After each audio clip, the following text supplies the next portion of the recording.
ไหว้สาในปารมีธรรมพระเถระครูบาอาจารย์พระภิกษุสงฆ์สามเณรทุกตนทุกองค์ขอสวัสดีพี่น้องท่านผู้ฟังป้าน้อยป้าหนานป้าอุ้ยแม่อุ้ยที่รับฟังรายการจากสถานีวิทยุกระจายเสียงพระพุทธศาสนาแห่งชาติและสังคมขึ้นเพื่อการศึกษาพระพุทธศาสนาและวัฒนธรรม FM 104.50 เมกะเฮิรตซ์วัดไฟหินวัดไฟหินตั้งอยู่หลังมหาวิทยาลัยเชียงใหม่ตำบลสุเทพอำเภอเมืองจังหวัดเชียงใหม่ก็เป็นสถานีวิทยุของพี่น้องคนฟังทุกคนทุกท่านเป็นเจ้าของที่เราจะต้องช่วยกันทนุบำรุงพี่น้องท่านผู้ฟังฟังแล้วก็ช่วยกันทนุบำรุงมีโอกาสเวลาเข้ามาตั้งในเมืองช่วงมันพ้นจากวิกฤตโควิดแล้ว ก็ไปแวะเยี่ยมสถานีได้เนอะพี่น้องท่านผู้ฟังหลังมช.วัดไฟหินขึ้นไปก็ไปพบปะท่านผู้อำนวยการสถานีได้วันนี้ก็ได้มาพบปะกับพี่น้องท่านผู้ฟังเป็นประจำทุกวันเสาร์ตั้งแต่เวลานี้ตั้งแต่ 4 โมงถึง 6 โมงแมลงก็จะนำเอาสปะสาระมาเล่าโอ้สู่กันฟังเป็นการมาเปลี่ยนบรรยากาศให้พี่น้องท่านผู้ฟังได้รับฟังกันหลังจากช่วงเย็นก่อนจะค่ำนอนก็มารับอยู่บ่ได้ว่างๆของง่อมเนาะ จะไปหั่นไปนี่ก็บ่ได้กลัวไวรัสโควิดก็น่าเป็นห่วงพี่น้องท่านผู้ฟังยิ่งหน้าฝนเนี่ยโควิดเนี่ยมันชอบอากาศหนาวอากาศชื้นก็ให้ระมัดระวังตัวเก่าประจำเป็นบ่ต้องไปไหนเวลาจะไปหั่นไปนี่ก็ใส่ผ้าปิดหูดังอย่าง อันมันตึงรำคาญนะใส่ผ้าปิดหูดังนี่นะมันหายใจฟืดหายใจยากหายใจบ่ลงฮ้อนหูดังหมด แต่มันจำเป็นนะพี่น้องท่านผู้ฟังเพราะว่าโรคไวรัสโควิดเนี่ยมันมาทางอากาศมันมาทางลมหายใจที่คนหลายๆพุ่นภายที่ยังไม่ได้ไปฉีดวัคซีนก็ไปติดต่อเนอะติดต่อตั้งอสมติดต่อตั้งสถานนี่ส่งเสริมสุขภาพประจำตำบลติดต่อที่ปหลวงที่ปกำนันเนาะหรือว่าไปที่โรงพยาบาลนครพิงค์เลยพี่น้องท่านผู้ฟังอายุ60 ปีเนี่ยกำบัตรประชาชนเนี่ยเข้าไปหาหมอเพิ่นเลยเพิ่นจะตั้งไว้เป็นจุดที่1จุดที่2เนี่ยก็ไปกรอกข้อมูลแล้วก็เข้าไปพบปะหมอเพื่อก็จะฉีดให้ภายที่มันได้ไปฉีดก็ไปฉีดเถอะตามหมอประจำของปหลวงเนี่ยเพิ่นอู้หูฟังว่าเฮ้อไปฉีดเถอะเฮาบ่แจ้ว่ามันปะไผไปฉีดแล้วบ่แจ้ว่ามันถึงมาเป็นหยังไวรัสโควิดนึกเข้าหาบ่ได้บ่ใช่มันป้องกันสำหรับเวลาเฮาพลาดเผลอพี่น้องท่านผู้ฟังไปเจอมันเข้าไปปะมันเข้ามันก็จะเบารักษาได้ง่ายถ้าเฮามีวัคซีนป้องกันนี่โรคไวรัสโควิดมันเป็นโรคแห้ที่มันระบาดไปทั่วโลกไปที่ไหนเพิ่นก็จังถ้าเป็นสมัยก่อนพุทธกาลนี่เพิ่นจะไล่ยับโรคแห้นะเหมือนกับพญาเจ้าเมืองใจเสนาอมาตย์ไปยับไอ้ตัวคึดยับมาได้ภายใน3 วัน 7 วันนี่ทหารมีกี่กองร้อยมีกี่กองพันปากันออกราชวังไปหมดไปเสาะยับตัวคึด2 วันก็แล้ว3 วันก็แล้วไปเมืองไหนบ้านไหนก็ได้มันมีบ่ปะเชียงอกเชียงใจปากันเข้าแพะเข้าป่าไปปะอาสลมพระฤาษีมาพิจารณาว่าถ้าเฮาพิจารณาช่วยทหารมันนี่กลับบ้านกลับเมืองถึงบ่ได้คืนกลับบ้านกลับเมืองจะโดนประหารชีวิตหมดเพราะทำงานบ่สำเร็จแม่ในสมัยโบราณก่อนพุทธกาลพระฤาษีก็เลยบอกว่าอันมันโพคือตัดไม่สางมาเนย เฮือตัดไม่สร้างมาแล้วมาพร้อมกันที่นี่แล้วจะเอาตัวขึ้นฮือหมู่ราชบริวารทหารเสนาอามาตย์กับป้ากันปฏิบัติตามพอตอนตกเจ้าก่อนจะแจ้งก็นำมาบอกไม่สร้างมาปะพระฤาษีคายขี้หมากเนี่ยพี่น้องท่านผู้ฟังเข้าใส่ในบอกไม่สร้างแล้วก็ปิด เนี่ยตัวขึ้นมีในนี่แล้วปิดให้ดีปากันรักษาให้ดีแล้วก็ปิกบ้านปิงเมืองเตยเอาเข้าบ้านเข้าเมืองพญาเจ้าเมืองเกณฑ์ทหารพี่น้องท่านฟังเกณฑ์ทหารข้าราชบริพารไม่กี่กองพันไม่กี่กองร้อยเอามายืนเข้าแถวอยู่เว้นนะล้อมรอบบอกไม่สั่งบอกนั้นเพื่อมือตัวขึ้นหนีกันว่ามันจะหนี เสร็จแล้วพอตอนฟ้าสางตอนแจ้งดีดักแล้วก็ห้องเจ้าบ้านเจ้าเมืองป้ากันมาพอพี่น้องท่านฟังเปิดส่องพอทีละคนโอ้ตัวขึ้นเป็นอย่างนี้โลเนี่ยถ้าเป็นสมัยย้อนไปทำลายปันปีเนี่ยพี่น้องท่านผู้ฟังเปิ้นจะต้องเกณฑ์คนไปซ่อนยับไวรัสโควิดนี่นะ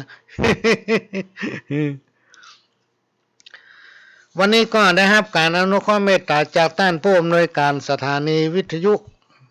ล้านนาเชียงใหม่หรือว่า CM77 แล้วอ่อนขอป้าที่ไหนหันเฮาเขาว่ามาแล้ว CM77 เนาะมาแล้ว CM77 ว่ะเฮาก็สงสัยมันว่าเป็นกรรมจะใดเนาะ ได้รับการอนุเคราะห์เมตตาจากท่านผู้อำนวยการสถานีวิทยุล้านนาเชียงใหม่ก็แนะนำเอาเสียงรายการนี้เผยแผ่สู่พี่น้องท่านผู้ฟังแถมสถานีหนึ่งและก็สถานีวิทยุคลื่นพัฒนาคุณภาพชีวิต FM 92.25 วัดหลวงประแดงมหาวิหารวัดหลวงประแดงมหาวิหารนี้ก็เปิ้นก็สร้างบันไดหนักเนอะพี่น้องท่านผู้ฟังบูรณะแล้วก็สร้างตัว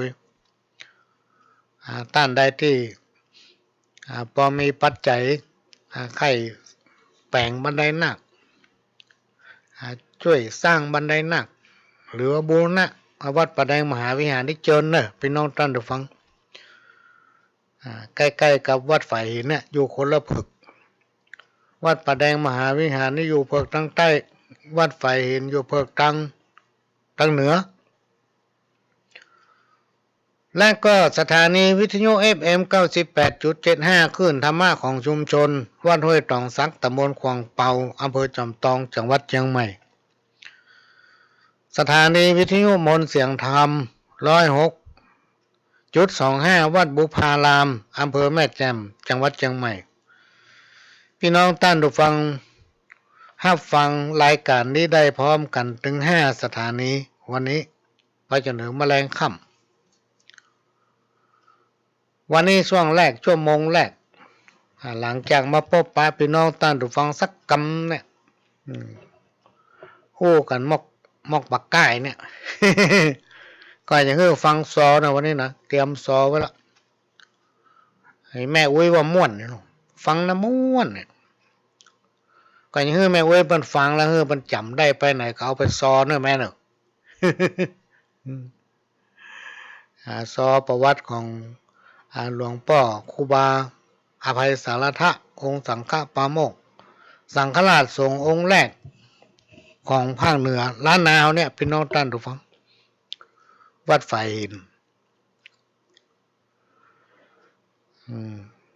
วันนี้ก็ภัยถึงโควิดถึงไปฉีดวัคซีนหลวงก็ไปมาละเมื่อวันที่25นี่ตามเขาติดตามข่าวเนี่ยพี่น้องท่านผู้ฟังตั้งนั่นก็ว่าอย่างนั้นตั้งนี้ก็ว่าอย่างนี้ถ้าเฮาไปพบปะกับตัวเก่านี่ถึงมาหูอย่างก็จ้างเนี่ยเอาฟังเปิ้นอู้นะ10 ปากว่าบ่เต้าตาหันเมื่อตาเฮาหันแล้วเฮาต้องเข้าไปประสบด้วยตัวเก่าไปฉีดเข็มแรกก็เป็นจะได้มาหันเป็นได้ก็มาพักผ่อนแต่เฮามันยากการเนอะเพิ่นให้พักผ่อนเนาะก็ต้องทำตามหมอกินน้ำนักๆแล้วก็เพิ่งไปฉีดเข็มที่2มา เมื่อวันที่25นี่บางผู้บางท่านก็บอกว่าเข็มที่2เนี่ยมันถึงจะเจ็บจะปวดจะเมื่อยจะไข้นะวะก็มีบรรดาเพื่อนฝูงคนที่เขาล้มนับถือกันหลายท่านส่งไลน์มาบอกว่าปหลวงให้กินยาพาราเนอะ4 ชั่วโมง1 เม็ด4 ชั่วโมง1 เม็ดกิน6 เตื้อยเนาะ นี่ก็มันเป็นหยังพี่น้องท่านผู้ฟังเขามาเจ็บปวดอย่างก็มีน้อยๆหมอหูแต่ว่าก็ต้องพักผ่อนพอวันที่2มานี่ก็มีไข้น้อยๆนะรู้สึกว่ามันทานเนื้อทานตัวเดียมหมดดูเหมือนว่าจะเป็นไข้ก็บ่เป็นสักกรรม ทั้งนี้มันจะอยู่ที่สุขภาพของเฮาพี่น้องท่านผู้ฟังจะไปกังวลจะไปคิดนักจะไปฟังคำใต้ๆเหนือบางผู้บางท่านเพิ่นมีโรคประจำตัวหมอเพิ่นจะถามก่อนว่าเฮามีโรคอย่างพ้องโรคอันใดที่มันเป็นพิษเป็นภัยที่มันจะแพ้ไปฟันกันกับวัคซีนเนี่ยเพิ่นก็จะหยุดเพิ่นระงับไว้บ่สิอย่างนี้เป็นต้นเพราะฉะนั้นมันจะอยู่ที่สุขภาพพี่น้องท่านผู้ฟังไว้ต้องรักษาสุขภาพเฮาให้ดีนะต้องรักษาสุขภาพตัวเก่ากินน้ำอุ่นน้ำร้อนจะไปกินน้ำเย็นเพราะว่าโรค5ไวรัสนี่มันกลัวความร้อนมันชอบที่ชื้นชอบที่เย็น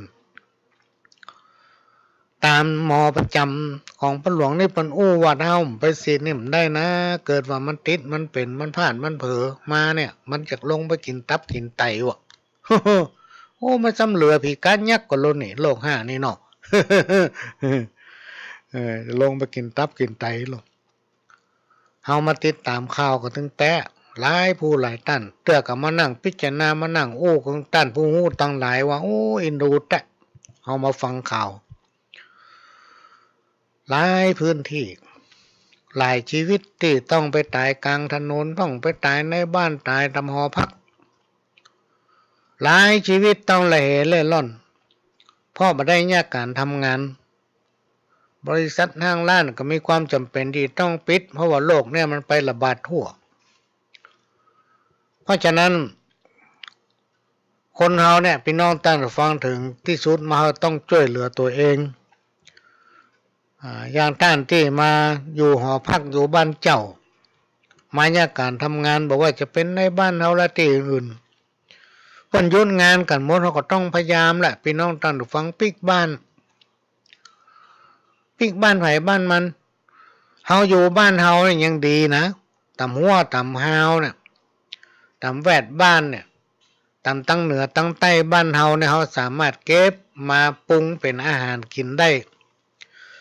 แต่เฮาอยู่บ้านเปิ้นเมืองเปิ้นเนี่ยพี่น้องท่านผู้ฟังอยู่ต่างจังหวัดที่เฮามีพี่มีน้องเวลาเฮามีปัจจัยเฮามีสตางค์เนี่ยเฮาจะหยังมากิน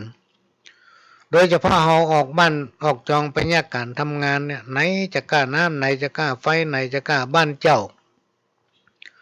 เวลาเปิ้นมื้ออยู่ก็ต้องพัดภาคจากบ้านเจ้านั้นไปอยู่ที่สาธารณะไปนอนนั่นอยู่นี่เพื่อให้ตัวเองอยู่ป้นไปเป็นวันๆล้อให้เปิ้นแยกการทำงานได้ก็จะเข้าไปแยกการทำงานก็มันเป็นสิ่งที่น่าหันใจพี่น้องท่านผู้ฟังเพราะฉะนั้นก็มาปรึกษากันหลายฝ่ายว่าเต้าที่หันมาเนี่ยได้หันด้วยสายตาได้ยินฟังจากข่าวก็อยากให้หมู่ที่บ่ได้แยกการทำงานที่ตกงานพัดภาคจากบ้านจากจองมาเนี่ยคือปิกบ้านพี่น้องท่านผู้ฟังไปบ้านไผบ้านมันพี่ๆน้องๆไผมันต้องช่วยเหลือกันไปตามมีตามเกิดอันใดมีก็แบ่งกันกินไปเพราะว่าหมู่เฮาชาวพุทธคนพุทธเฮาเนี่ยพี่น้องท่านผู้ฟังถึงบ่แลงน้ำใจเพราะฉะนั้นคนต่างประเทศเนี่ยเปิ้นอยากจะมาเมืองไทยจะตายเพราะอย่างพ่อคนไทยมีวัฒนธรรมมีประเพณีมีจิตใจอ้อมอารีเป็นคนใจบุญเป็นคนใจดีเป็นคนมีความเอื้ออาทรพริกบ้านเหนือเกลือบ้านใต้จะพริกมาแล้วลูกพี่น้องท่านผู้ฟังจะย้อนยกไปเหมือนกับ 4-5-60 ปีที่ผ่านมาเนี่ยเพราะอย่างเพราะว่าสังคมอ่ะที่เขาหันว่ามันก้าวไกลเนี่ยพี่น้องท่านผู้ฟังมันลุดหน้าไปไกลขนาดจนว่าเขาเนี่ยไม่สามารถที่ปกครองสั่งสอนลูกเต้าเราหลานได้เพราะความดื้อรั้นเหลือกำบ่เจ้าว่าเขาหูน่ะเขาหูนักละเฮาก่อนเพราะการศึกษามันก้าวไกล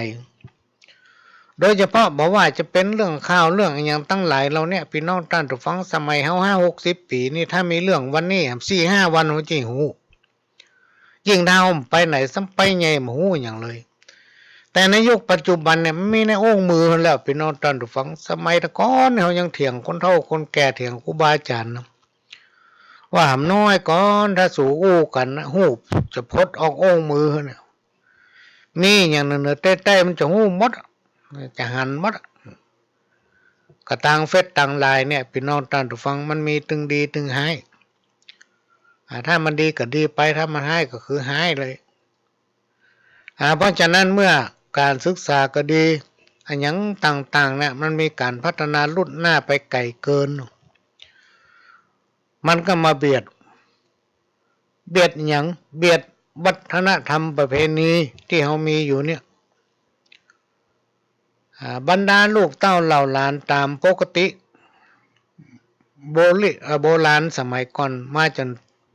จนยุคเฮาเนี่ยพี่น้องท่านผู้ฟังเขาจะอยู่ด้วยกันกินด้วยกันอีพ่ออีแม่พ่อวุ้ยแม่วุ้ยว่าอย่างเขาจะฟังหมดอันนั้นบดีอันนี้บดีเนี่ยจะไปเนี่ยไปใกล้อันเขาดึงไปละนายกมาเดียวว่าผมจะฟังนะพี่น้องท่านผู้ฟังว่าผมจะฟังตอนหน้าเขาดีเหมือนกับผ้าพับไว้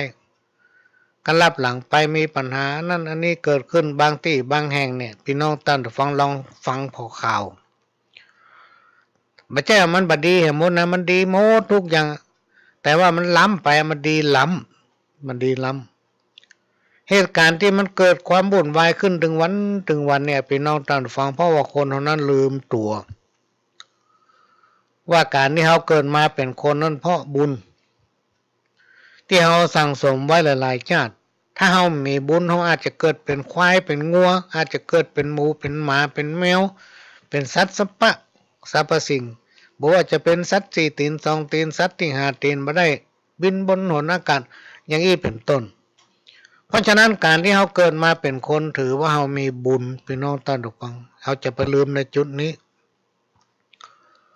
เมื่อเขามีบุญเขาเกิดมาเป็นคนมีอย่างครบหมดทุกอย่างเขาจะต้องตระหนักถึง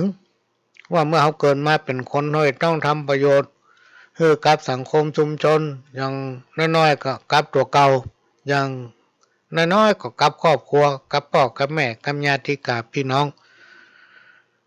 โดยเฉพาะพระพุทธศาสนาเนี่ยพี่น้องท่านผู้ฟังเขาต้องช่วยกันสืบไว้ทนุบำรุงรักษาไว้ซึ่งพระแก้วเจ้าทั้ง3 ประการมีพระพุทธพระธรรมพระสงฆ์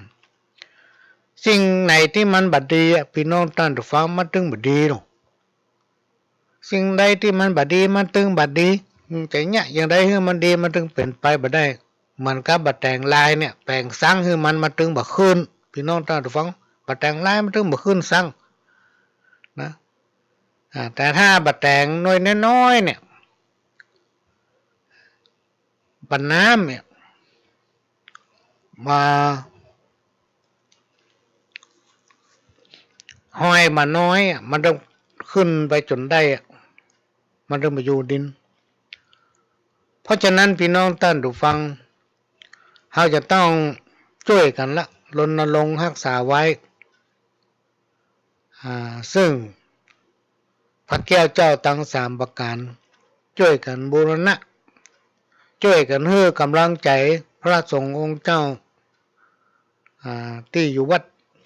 คนมีบุญจะได้อยู่นะพี่น้องท่านผู้ฟังถ้าบ่เชื่อไผใครไปอยู่ก็ลองไปอยู่พอแหละ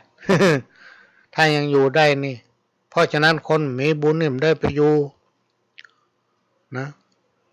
ต้องช่วยกันนะพี่น้องท่านผู้ฟังเราต้องให้กำลังใจเปิ้นเพราะท่านทั้งหลายเหล่านั้นเปิ้นจะค้นหา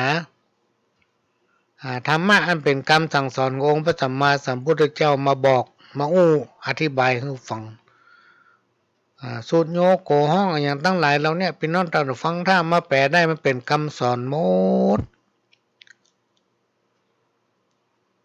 เฮาในฐานะที่เป็นเจ้าพุทธมีพระพุทธพระธรรมพระสงฆ์เป็นที่เปิ้งต่างใจ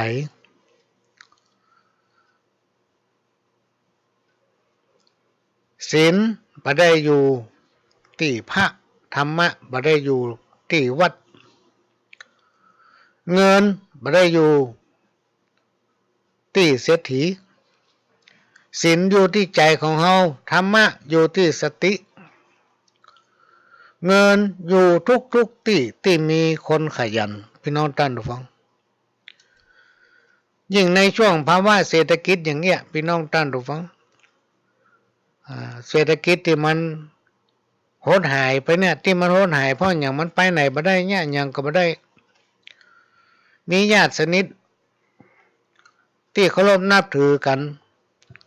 เหมือนญาติเนี่ยหลายผู้หลายท่านมีรถตู้สมัยก่อนนี่ออกทัวร์เนาะบ่ค่อยมีเวลาแม้กระทั่งโทรศัพท์หาคนนั้นคนนี้เพราะว่าต้องเป็นพลขับนำเอานักท่องเที่ยวไปเอาหันเอานี่กลางวันนี่ตลอดทั้งวันบ่ค่อยมีเวลาว่างนอกจากจะพักรถมันในนี่เหงากันก็งกก็งัก ไปไหนบ่ได้เพราะอย่างเพราะไวรัสโควิดมันไม่ใช่เป็นกับบ้านเฮาเมืองเฮาพี่น้องท่านฟังเป็นไปทั่วโลกมีต้านคนหนึ่งเพิ่นบอกว่าโอ้ที่เมืองนอกตอนนี้ในต่างประเทศเซเว่นโลตัสกาอย่างพวกเนี้ยพี่น้องท่านฟังที่เปิ้นขายของตั้งหลายเราเนี่ยอาหารบ่ค่อยมีละบ่ค่อยมีอาหารขายลำเลยเนี่ยมดร้านสะดวกซื้อก็บ่ค่อยมีอย่างจำหน่ายเพราะอย่างแต่ละคนต้องเอาไปกักตุนแต่ละคนต้องซื้อไว้ที่บ้านของตัวเก่าพอเปิ้นมือออกไปไหนบ้านเฮายังมีนะพี่น้องท่านฟังยังดีกว่าประเทศอื่นๆยังดีกว่าบ้านกว่าเมืองอื่น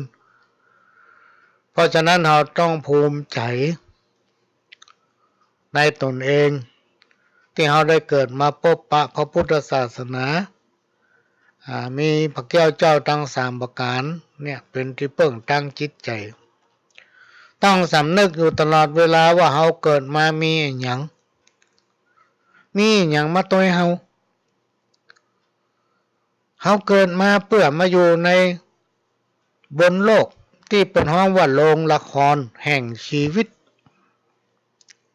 นะทุกอย่างพี่น้องท่านผู้ฟังมันเป็นสมมุติหมดเวลาทุกคนตายไปเนี่ยสิ่งติดตามไปได้ก็คือบาปกับบุญ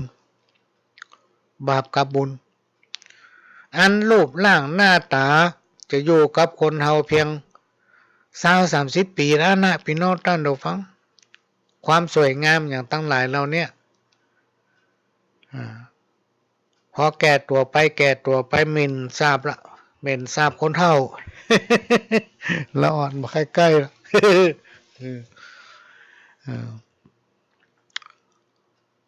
ความดีนั้น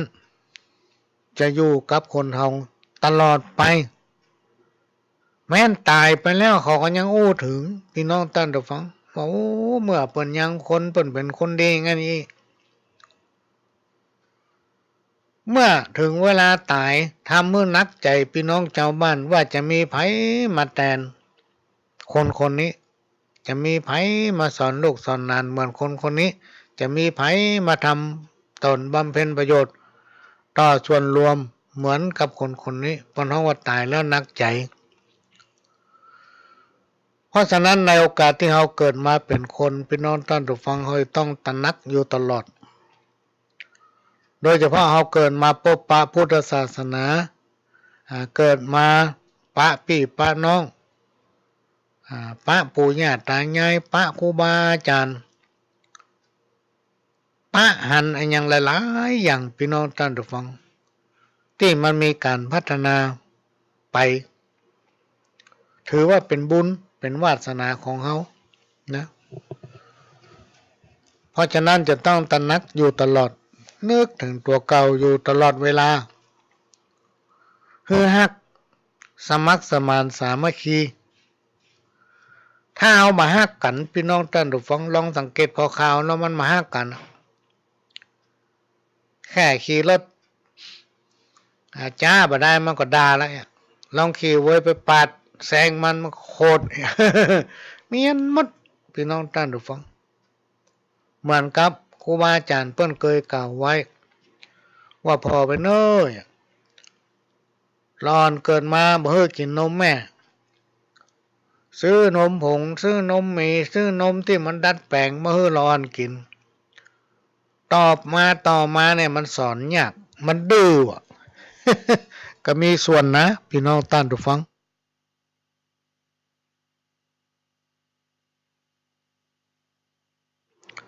อันนี้ก็เป็นเรื่องที่นำมาเล่าสู่กันฟังเนอะมาแจ้มาสอนมาฟังชนะหมื่นแสนในแดนล่าบาประเสริฐกว่าการชนะตนเองการเฮ่อธรรมะเป็นต้านกล่าวว่าเลิศประเสริฐจงใจเวลาที่มีทำสิ่งดีๆฮือแก่กันพี่น้องท่านผู้ฟังจะไปจังกันบ่ต้องว่าอย่างฮือกันบ่ต้องอิจฉาการ้อนอย่างฮือกันเพราะว่าโอกาสที่เราจะเกิดมาพบปะกันนั้นมันยากพี่น้องท่านผู้ฟัง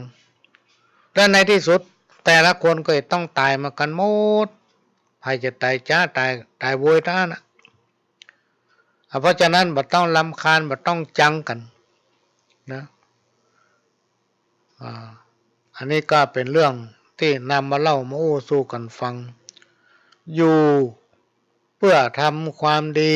แม้นเพียงวันเดียวก็ยังประเสริฐกว่าชีวิตของคนที่บัดทำมันอย่างเลยเนี่ยเป็น100 ปีอันนี้ก็นำมาเล่ามาฟังเนอะพี่น้องท่านฟังฟังบ่ได้เนอะไม่ใช่เอามาสอนนะ วัฒนธรรมคือความเจริญงอกงามมีความเป็นอยู่อย่างมีระเบียบหูจักเคารพและปฏิบัติตนตามกฎเกณฑ์ตามระเบียบของสังคม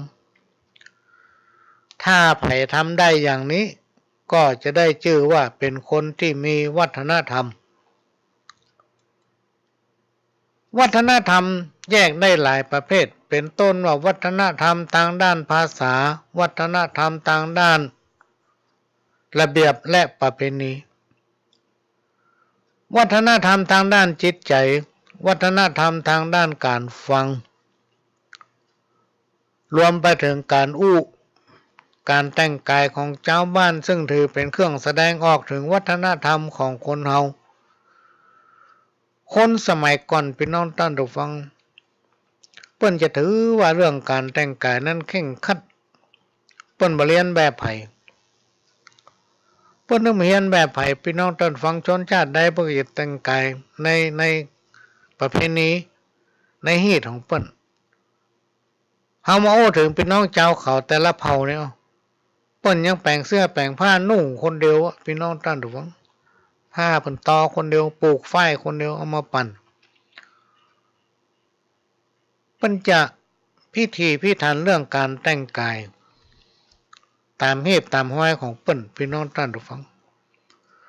พี่น้องยองพี่น้องลือพี่น้องไตเนี่ยพี่น้องเงี้ยวเปิ้นจะรักษาวัฒนธรรมเรื่องการแต่งกายไว้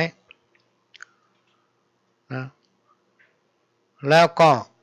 เวลาแต่งกายเนี่ยเปิ้นก็จะแต่งให้ถูกต้องตามกาลเทศะโดยใช้เครื่องนุ่งห่มแบบประหยัดบ่หรูหราบ่ฟุ่มเฟือยบ่โป๊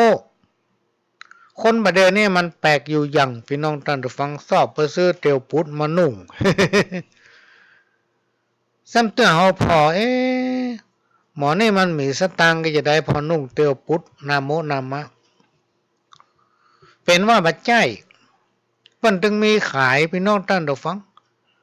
พ่องก็วากหน้าขายพ่องก็ปุดหัวเข้าพ่องก็ปุดตำก้นตำตะกร้ามันแต่ก่อนเขาบอกเข้าใจก็ว่าผ้านี่มันปุดหรือว่าคนนี้มันมีเสื้อผ้าใส่มันมีสตางค์ซื้อกายเนาะแต่เขาถึงแปลงให้มันปุดเนี่ยมันแปลกอยู่อย่างคนเขาเนี่ยชอบเอาของปุดของที่เป็นยิบมาแล้วมานุ่งมาแต่งกาย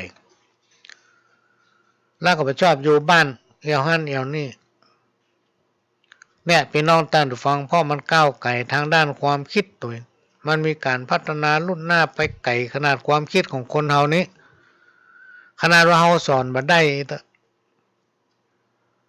ระเบียบประเพณีที่เป็นจุดเด่นจนเป็นที่สนใจของพี่น้องชาวต่างประเทศก็คือเรื่องความเคารพอ่อนน้อมคนไทยเฮานั้นนอกจากจะเป็นคนที่มีความเคารพอ่อนน้อมแล้วยังมีจิตใจที่งดงามมีความเอื้อเฟื้อเผื่อแผ่อุปนิสัยของคนไทยเฮาเนี่ยพี่น้องท่านผู้ฟังนับตั้งแต่สมัยเจ้นปู่ย่าตายายเปิ้นจะยึดมั่นในหลักธรรมคำสอนขององค์พระสัมมาสัมพุทธเจ้ามาสั่งสอนบอกลูกบอกหลานเพื่อทำแต่ความดีงามสิ่งไหนที่พลาดเผลอไปก็มาอู้มาบอกพ่อแม่แล้วต่อไปก็อย่าทำคนตะก่อนเป็นไงยิ่งสมัยก่อนตะก้อนแต่เนี่ยพี่น้องท่านผู้ฟังเปิ้นใจผีมาคุมคนใจผีมาคุมคนอย่างไรคือเจ้าเหนือล้านนาของเฮาเนี่ยพี่น้องท่านผู้ฟังจะมีความเข่งครัดจะมีความเคารพนับถือผีบ้านผีเฮือนผีเจ้าตี้ผีปู่ย่าผีปู่ดำย่าดำผีมดผีแมงอย่างตั้งหลายเหล่านี้จะมีความเคารพนับถือผีหอผีเฮือนถือว่าเป็นผีบรรพบุรุษ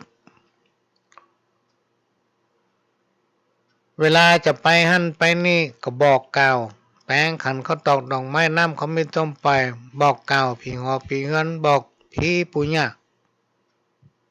บอกผีย่ามื้อนึงให้เข้าคนเศร้าต่อไฟว่าจะไปหั่นไปนี่เนอะ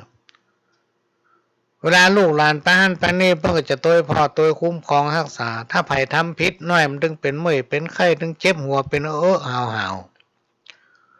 คนในครัวเฮือนก็จะบ่สบายอย่างนี้เป็นต้นถ้าเอาแบบสำนึกเขาปิดบังไว้ก็เดี๋ยวเกิดผีมันมาเข้าคนนั้นคนนี้มาสะน้ำจี้หน้าด่าละ เพราะฉะนั้นคนแต่ก่อนเนี่ยเป็นใจผีมาคุมคนพี่น้องท่านผู้ฟังมันก็เลยมีวัฒนธรรมประเพณีมีอย่างต่างๆที่ลูกเต้าเหล่าหลานเนี่ยมีความเชื่อและก็มีความเริ่อมใส่ศรัทธาในสิ่งนั้น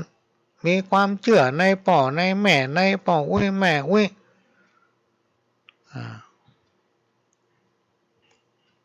จะว่าอย่างไปเขาก็อยู่ท้อยฟังกรรมหมดต่อมาสังคมมันนักขึ้นมันหลายขึ้นแพร่ขยายหลายไปเรื่อยๆพี่น้องท่านผู้ฟังเพิ่นก็เลยมีกฎระเบียบมีกฎหมายจะเข้มงวดอย่างนั้นก็จ้างก็ต้องฝืนกันอยู่เขาถึงฟังเพราะอย่างเพราะว่าบ่ได้เกิดถึงว่าการที่เขาเกิดมาเป็นคนอายุมั่นใจถึง100นะน้อยนักที่จะไปถึง100 ปีด้วยบุญที่เขาได้เกิดมามีอย่างครบหมดเพราะฉะนั้นเราต้องพอใจในตัวเก่าสิ่งทั้งหลายบอกว่าจะเป็นยศถาบรรณาศักดิ์บอกว่าจะเป็นอันนั้นอันนี้มันนอกเนี่ยมันเป็นของนอกกายพี่น้องท่านผู้ฟังเพื่อทำตนไปตามกำลังของตัวเก่าเพื่อแสวงหาสิ่งที่ชอบบะเบียดเบียนคนนั้นบะเบียดเบียนคนนี้หากินในทางสุจริตพี่น้องท่านผู้ฟังคนเฮาเนี่ยถ้าไปวอกใส่เปิ้นเฮ็ดเตื้อนะทำกรรมเปิ้นบ่เชื่อแล้วเพราะฉะนั้นถ้าเอาอยู่ไปตามน้ ทำไปตามตัวเก่าเนี่ยที่หากินไปมีความขยันหมั่นเพียรมีอันใดก็อู้อย่างนั้นความจริงเป็นสิ่งบัดตายมันถึงบัดตายกั้นพี่น้องท่านผู้ฟังเนี่ยเจ้าพุทธของเราทั้งหลายเนี่ยถึงเป็นที่นิยมชมชอบของคนทั้งหลาย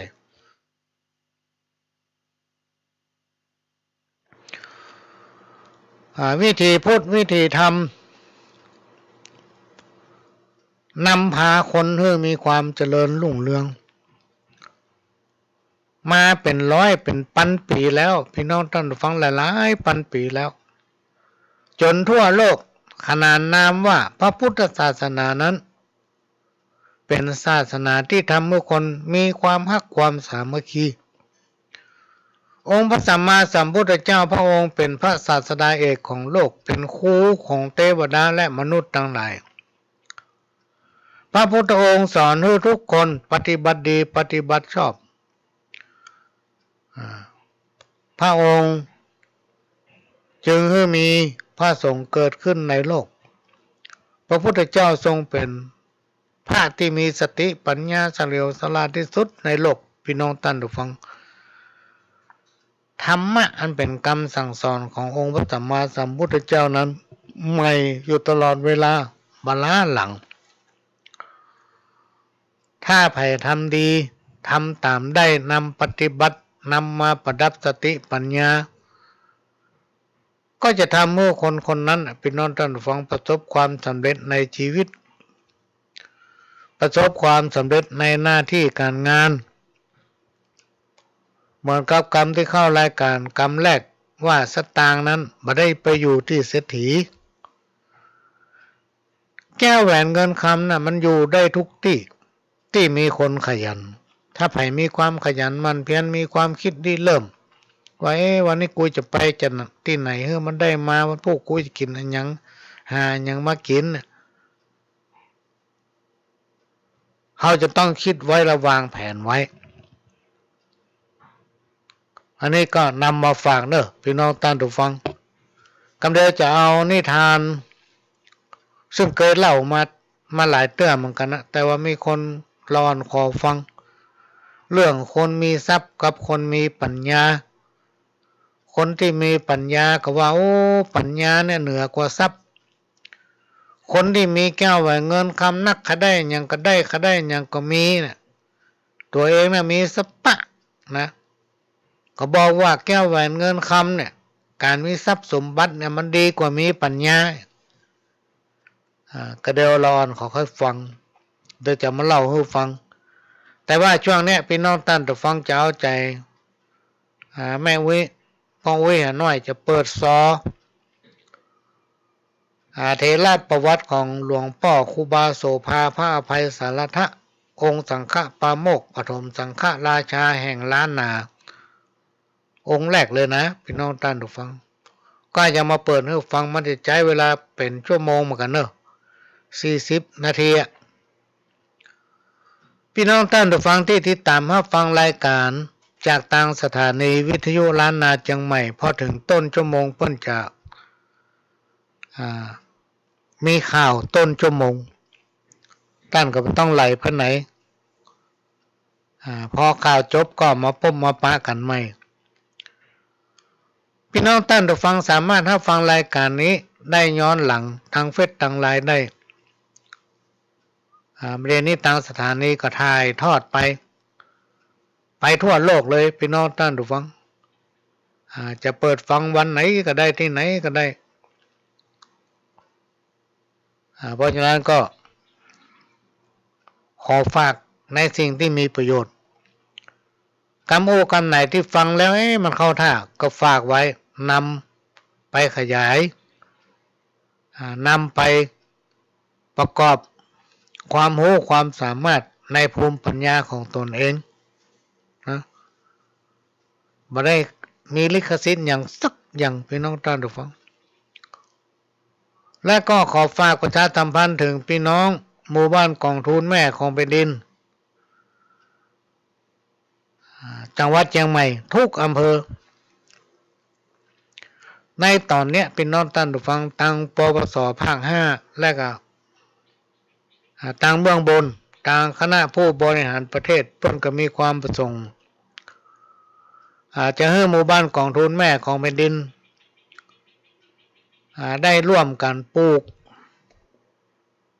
ต้นฟ้าทลายโจรจังหวัดเชียงใหม่ก็มีแนวจะให้หมู่บ้านกองทุนแม่ของแผ่นดินอำเภอละหนึ่งหมู่บ้านปลูกฟ้าทลายโจรด้วยการสนับสนุนของปปสสนับสนุนถึงงบประมาณถึงต้นกล้าถึงวิทยากรแล้วประการสุดท้ายเมื่อมันมีผลขึ้นมาก็จะไปสอนอบรมเพื่อมีการอบแล้วก็ทำการผลิตเม็ดเป็นเม็ดฟ้าทลายโจรแนะนำวิธีการใช้พี่น้องท่านผู้ฟังก็จะมีการรณรงค์ให้แต่ละอำเภอละ1หมู่บ้านแต่ต้องเป็นหมู่บ้านกองทุนแม่ของแผ่นดินครั้งแรกเนี่ยโครงการแรก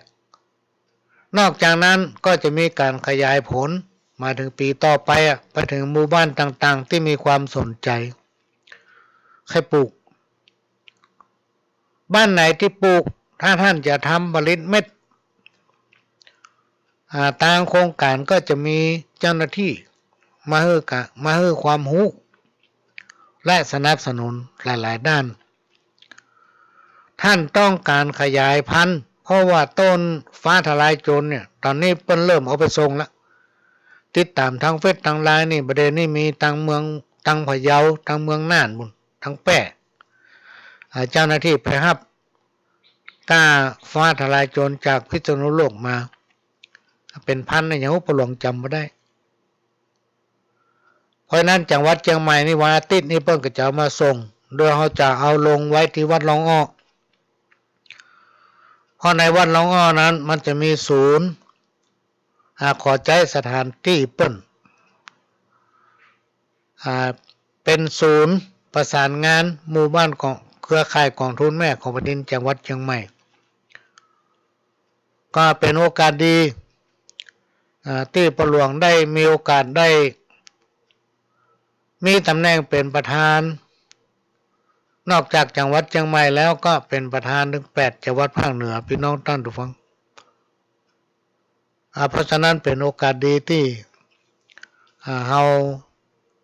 ได้รับการสนับสนุนให้หมู่บ้านปลูกต้นฟ้าทลายโจรเพิ่นว่ามันเป็นยานะในความละเอียดประหลวงกับหูป่าฟังทั้งเหนือทั้งใต้ตอนนี้ก็เริ่มละพี่น้องท่านผู้ฟังเริ่มเอามาลงในพื้นที่ต่างๆและก็ในจังหวัดเชียงใหม่นี้จะให้มารับเอาที่วัดหลวงอ้อมดพี่น้องท่านผู้ฟังทุกอำเภอละ1หมู่บ้านละ100ต้นพร้อมกับงบประมาณอันนี้ก็มาแจ้งในรายการนี้เพราะว่ามีพี่น้องหมู่บ้านกองทุนแม่ของแผ่นดินจังหวัดเชียงใหม่รวมไปถึงข้างเคียงจะอยู่ในจังหวัดไหนก็จ้างในภาคเหนือตอนบนเนี่ยก็สามารถประสานกันได้พี่น้องท่านผู้ฟังแจ้งไปทางป้อหลวงป้อกำนันแจ้งไปทางส่วนราชการต่างๆเพื่อถึงประสานกันได้หมดอันนี้เป็นเรื่องที่นำมามาเล่าสู่กันฟังซึ่งเป็นรายการที่ได้รับการอนุเคราะห์เมตตาจากท่านผู้อำนวยการสถานีวิทยุของวัดฝ่ายหิน FM 104.50 เมกะเฮิรตซ์เนี่ยเป็นน้องท่านฟังเป็นแม่ข่ายหลักที่พยายามสรรหานำเอาสาระสัมปะนะลิงก์สัญญาณมาก็ดีเปิ่นมาจัดรายการแบบสดก็ดีหรือจัดที่บ้านและส่งไปยังประหลวงนะโดยท่านผู้อำนวยการเพิ่งก็มีใจแน่วแน่ที่จะส่งเสริมพี่น้องท่านผู้ฟังให้วิถีพุทธวิถีธรรมเนี่ยคือธรรมะเป็นคำสั่งสอนขององค์พระสัมมาสัมพุทธเจ้าเนี่ยเข้าสู่จิตสู่ใจคนฟังก็พยายามสรรหาสิ่งดีๆมาออกให้ฟังออกอากาศอย่างพ่อหลวงนี่เป็นเจ้าบ้านที่ ที่นะครับการอนุเคราะห์เมตตาจากตังสถานีทางต้านพุ่มโดยการให้มาพบมาปะอู้จาแบบจะบ้านกับพี่น้องท่านผู้ฟังทั้งหลายแต่ก็จะพยายามบ่ไปเบียดเบียนบอกว่าคนนั้นบอกว่าคนนี้พี่น้องท่านผู้ฟังนี่ก็เป็นสาระในส่วนของตัวเก่าที่ได้ประสบมาก็ดีเพราะนั้นหลายผู้หลายท่านผู้ฮู้เพิ่นได้ยินได้ฟังเพิ่นว่ามันอู้กับเรื่องมันอู้กับเรื่องของมันนั่นน่ะมันจะมาอู้เรื่องคนอื่นอันนี้ก็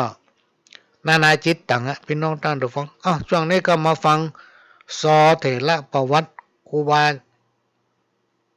เจ้าโสภาพระอภัยสารทะองค์สังฆปาโมกข์ปฐมสังฆราชาแห่งล้านนาเฮาวัดไฟหินพี่น้องท่านผู้ฟังสถูปเพิ่นมีหั่นก็เชิญรับฟังครับสอเถระประวัติพระเดชพระคุณพระอภัยสารทะประถมสังฆราชาแห่งล้านนาครูบาโสภาโสพโนวัดฝ่ายหินอำเภอเมืองจังหวัดเชียงใหม่ซอโดยแม่บัวซอนเมืองป้าว40,000เมืองยองจังปีก้อยวิทวัฒทิโนน้องหลอนปีกางวิสิตชัยวงศ์น้องดิวปีเล็กกวินดวงแก้วสลามือซึงพิษณุการสายแก้วน้องจ๊อบเชิญรับฟังได้แล้วครับ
น้อมลำลึกบุญญาบารมีคุณงามความดีพระมหาเถระพระเดชพระคุณพระอภัยสารทะคนคารวะอยู่ตลอดกาล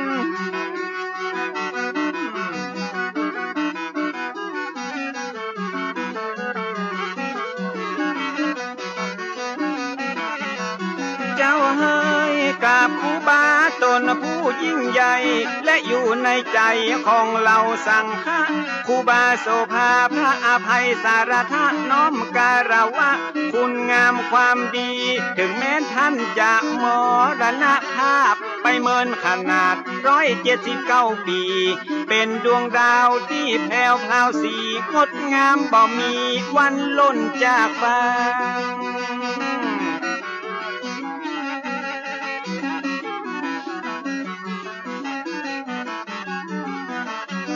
ร่างกายผู้พังผลงานยังอยู่กำสอนเป็นครูกำผู้เป็นอาจา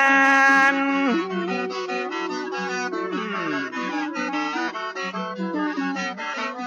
ไป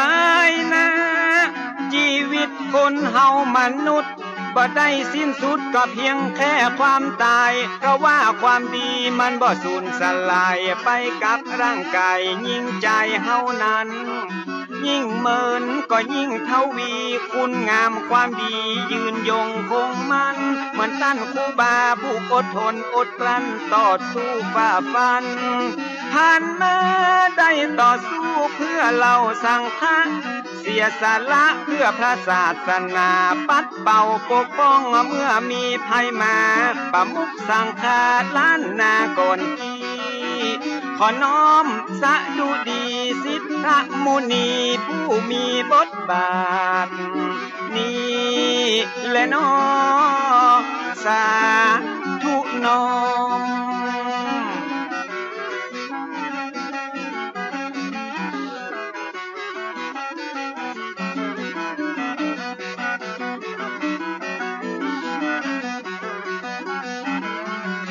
นายมนได้จะลึกเป็นประวัติศาสตร์ผู้คนไว้กราบยังภาคภูมิใจ การต่อสู้เพื่อคนหลวงหลายสมควรที่ได้ยกย่องอวดอ้างเหมือนเป็นผู้แปลงต่างให้คนรุ่นหลังก้าวย่างเตียวต่อนี่แหละน้อไว้ที่เลิศล้ำวันนี้จะมาปลายแน่บัวซอนไปผู้ประวัติของหลวงพ่อครูบาตนเก่าตนแก่ของเมืองเชียงใหม่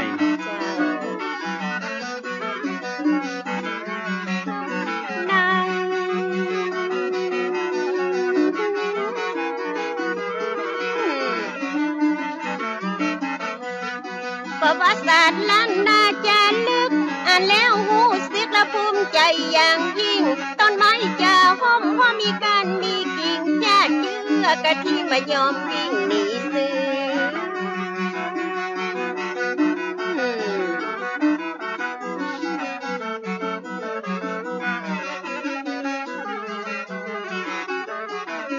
เจ้าเอ่ยการทำดีและพวกคนส่วนมากและมันยากแสนยากเหลืออะอย่างทุกสิ่งวันว่าต้นไม้และมันมีหลายกิ่งมนุษย์ใจหญิงมีหลายชาติพันธุ์ต่างพ่อต่างแม่ทุกสารทิศฉะนั้นความคิดมันถึงต่างกันนะปุถุชนธรรมดาสามัญปัจจัยพระอรหันต์มันถึงเป็นแบบนี้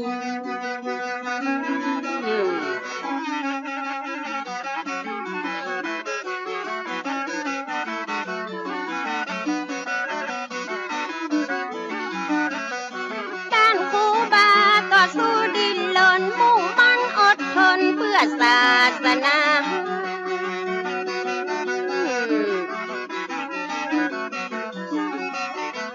อย่างมาอีนานาจิตตังละนานาทัศนะห้องกายกับพระใจบรรละตัณหามีโลกกดหลงอยู่ตลอดเวลาโยมจะนำพาเราไปสู่ความขัดแย้งบอกว่าไปนอกบอกว่าไปในหาเรื่องใส่ไฟคอยจะกันเก่งเปิ้นว่ามาแล้วมันหันตรงเฮงปล่อยมันเห่าสุดวันสุดคืนเหมือนพา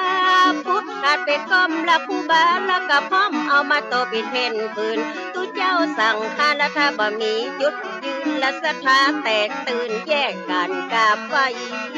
ตัดบัวยังเหลือเยื่อใยทิศต่างไปเตะใหญ่ได้เตะนี่เลยน้องยายเลยน้อง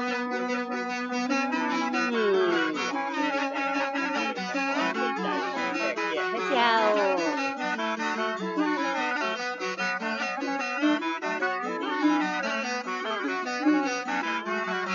นายมนครูบามีจุดยืนและว่าสิทธาคตย่อมบักโคดและบอกว่าคือไผมันขึ้นอยู่กับความเชื่อและจิตใจไผจะเลื่อมใสฝ่ายใดก็ได้ขอคือได้เป็นคนไทยมีรัตนไตรนั้นเป็นตีปึง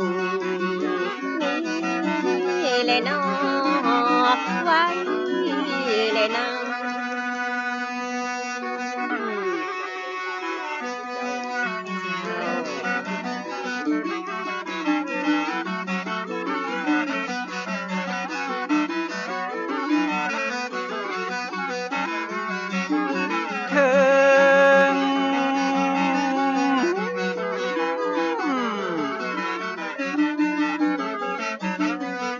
แตกแยกเป็นเรื่องธรรมดาต้องมีปัญญาคอยมากำกับแยกผิดแยกถูกนั่งนับนอนนับทิฏฐิบ่ดับก็ต่างคนต่างแท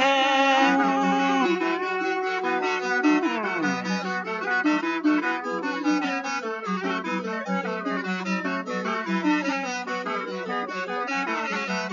แจ่มแจ้งความขัดแย้งเกิดได้ทุกเวลาต้องมีปัญญาเป็นตัวกำกับต่างฝ่ายต่างถอยตั้งนึกนอนนับต้องยอมรับพร้อมฮืออภัยครูบาได้ทำไว้เป็นแบบอย่างครูบาได้สร้างเพื่อพระสงฆ์ทั้งหลายได้ชี้แจงฮือคนเข้าใจได้อธิบายฮือคนได้หูหลวงปู่ได้ชี้แจงเนาะ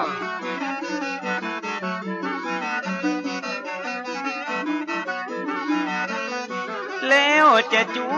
วนปะนมมือสร้าง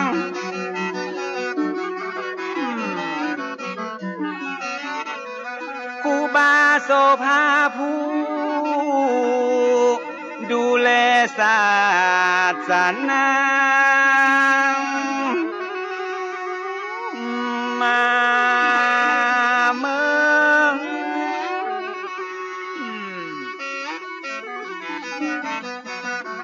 สิบนิ้วจะก่อนยกมือย่อก่อนที่จะสอบขอนมัสการขออนุญาตจากดวงวิญญาณก่อนจะเอาผลงานและประวัติมามาเผยแผ่แก่สาธารณชนซึ่งมีอยู่หลายคนที่ยังบ่ฮู้หลายคนอยู่ที่บ่ฮู้เนาะคนที่ฮู้แล้วก็ฟังเพิ่มยังมีหลายคนนะที่ยังบ่ฮู้ยังมีหลายผู้ก็ที่ยังสงสัย40,000บัวซ้อนมาขอถวายมาซอขยายฮือพระสงฆ์องค์เจ้าตลอดจนถึงศรัทธาญาติโยมบ่ใจกำลมที่จะอมมาเล่าเป็นเรื่องจริงตั้งแต่ปลายฮอดเก้ามาฮือหมู่เฮาได้ฟังจะได้บ่ฮู้เนาะอย่างน้อยก็ได้ปลุกจิตสำนึกคือได้ละลึกนึกถึงความหลังบ่ฮือไผเลือกฮักยังคนเรื่องเก่าหลังฮือคนตอบโต้เพื่อเอาไว้เป็นกรณีศึกษาถึงจะผ่านมาตั้งแต่ปีมาโวเปิดขนาดเนาะเรื่องเก่าละ7พระเจ้าค่ะผู้ที่จะเลือกเอามาอูละสาระเก่งสารเทียบหาบใดละบ่มีไม่การมาบ่มีอ่านบ่ต้องเอามาอวดเปิ้นว่าเขาละมันสุขในไหละบ่ได้สุขในละตากาซาหวดบอกตุเจ้าไข่ซิดละหมอกไข่โยมไข่บวชติ้งบ่เอามาอวดอันนั้นบ่มีสาระนะแม่เนาะเจ้าแต่นี่มันเป็นเรื่องดีมีสาระเรื่องของตุพระและเปิ้นบรรละเหล่าก็ประวัติของเปิ้นแล้วก็มีพี่น้องเอาเล่เอามาสอนละคือพี่น้องยาวบ้านปฐมสังฆนายกะโสภาประวัติมีมาแต่เดิมอ่อนก่อนนั้น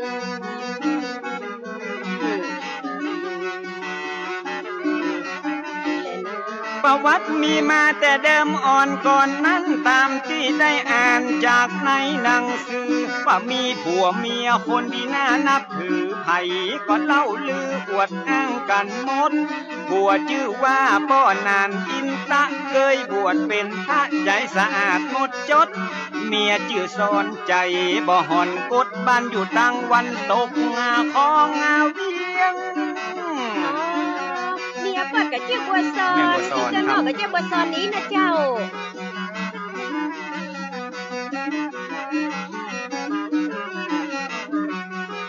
สมัยนั้นยังเป็นดงป่าไม้สักต้นใหญ่ก็ต้นยางต้นเหียงอยู่แดงแพงแงะและต้นตะเคียงเก็ดเป้าสูงเปียงเอียงอิงต้นห้าขมอกขะเจ้าเงายิ้วกิ่วกลมปลายปัดเจยลมสูงกึ่งกลางฟ้าจีน นะ วันนั้นมีเมียหนุ่มละประมาณนะอุ้มต้องละวันหนึ่งฟ้าห้องละมืดฟ้าบดฝนผู้ซักงวงควายโอยตามป่าดงพี่ควายไหวลงแล้วเข้าเล่งเข้าบ้านเป็นที่หน้าแปลกประหลาดหัวใจตากระสงสัยว่าเป็นอะอย่างอัน10 ปี20 ปีและที่ผ่านมานั้นเหตุการณ์อย่างอันบอกเคยมี เกิดเหตุการณ์อัศจรรย์ แม่ก็เจ็บต้องและจะเกิดลูกลักที่ได้ฟูมฟักละนานนับเกือบปีตัดวันอังคารละเดือนเป็ดปอดีละขึ้นหนึ่งน้ำปีสี่มาลงอเมนมันพศ2374นั้นนาแม่ซ่อนเกิดลูกมาพร้อมเหตุการณ์นั้น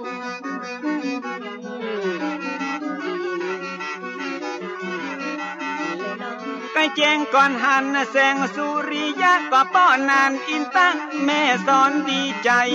ได้ลูกฮักดีเป็นป้อใจตั้งชื่อว่าควายเป็นมังคละร่างกายแข็งแรงครบ32ผิวพรรณพดผ่องบ่มีไฟกากะเจริญไวบ่มีภัยโลคะช่วยงานสับปะยางอันละอ่อนหูกำเนาะเต้นตีนเต้นมือบอกว่าถือว่าติ้วถึงตัวน้อยนิ้วกำแผ่วซิวแผ่วควานหับน้ำโบลัววาดเฮือนเตือนจานห้องใจเนี่ยการเมื่อคืนตันเมื่อวันใดบ่ได้บังคับบ่ได้วอนขอบ่ต้องได้รอฮือป้อแม่ห้องใจจิมและน้องว่าเด็กชายควายละอยู่กับพ่อแม่คอยเฝ้าดูแลและสุขสันต์หันษามีวันหนึ่งละท่านเจ้าปูบาได้เมตตาละมาบินทับบาทละมาหันใส่ตัวละอันเด็กชายควายแกก้าวว่องไวและมีแววฉลาดผู้บามันวิชาจะขออาโดยญาติกับพ่อนานอินตะตันที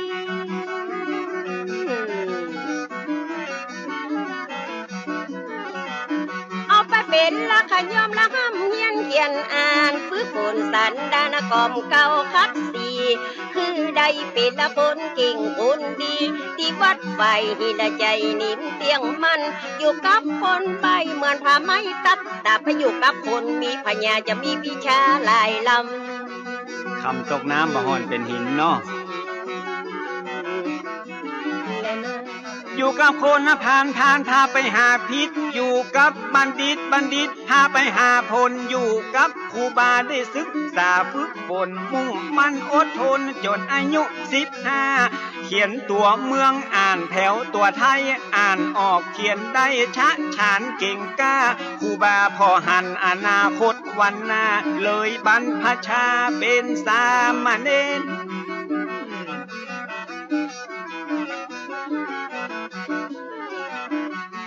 สู่ร่มเงาผ้ากาสาวาพัดท่องมนต์ทำวัดเคร่งครัดตามเกณฑ์พยัญชนะสละวักเวนแม่นตัดชัดเจนเป็นที่อวดอ้างอักขระวิธีบาลีนักธรรมเก่งแค้มชำนาญบ่ผิดพลาดพลั้งเก่งขนาดเนาะจิมมาบ้านละพ่อชาละไปศิษฐาคดเฮียนหูจนหมดจบของหลากหลายภาษาบาลีวิธีมนต์ละกระจายธรรมวินัยกันและพระไตรปิฎกสามารถรอบรู้อักษรศาสตร์ภาษาทศศาสตร์นานาก็บังคัดบัตุกท่านได้ศึกษาเป็นมหามรดกตกทอดสืบคืนนะเมื่อมา179 ปีมาถึงบัดเดียวเนาะยังบ่สูญหายแต่เมื่ออายุ22 ปีครบกำหนดก็ได้อุปสมบทตามความเมตตาของอาจารย์ท่านเจ้าครูบายิ่งเพิ่มศรัทธานักหนาปาปานพระมหาเถระสวามีนั่นนาเป็นพระอุปชาติวัดป่าเด็งแห่งนั้น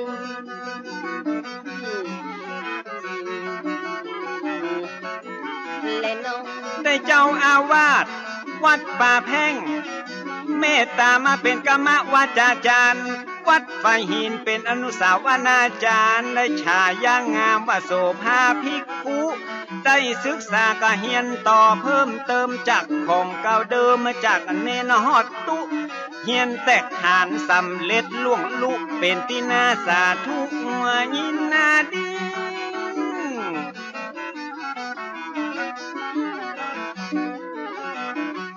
ได้ห้ำเฮียนต่อไปนั่นเล่าเป็นตูเจ้าได้ประมาณ1 ปีครูบามาลวิชัยก็ได้สิ้นชีวี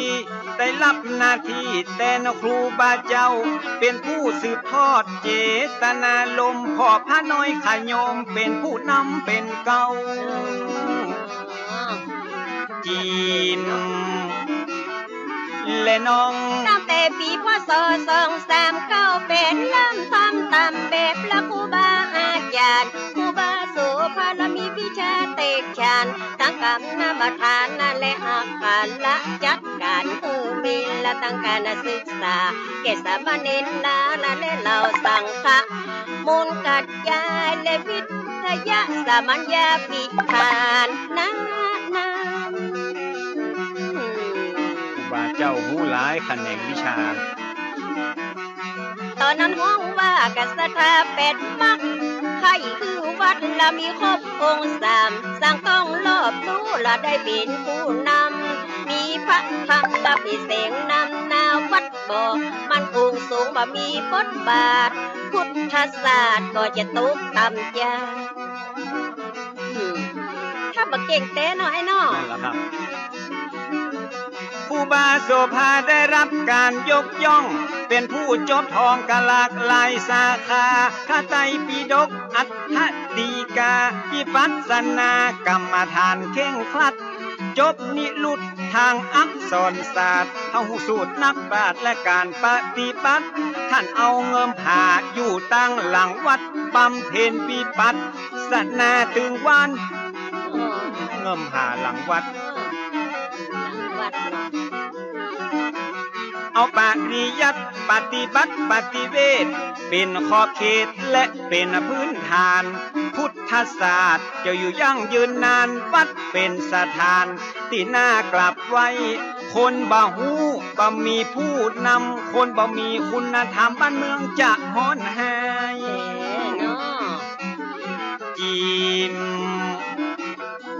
และน้องนอกจากด้านปริยัติและด้านปฏิบัติสิ่งสาราสัตว์ท่านยังหูภาษาเสียงนกเสียงหนูเสียงไก่เสียงกาถ้าท่านนึกกัดถ้าก็เข้ามาหาอด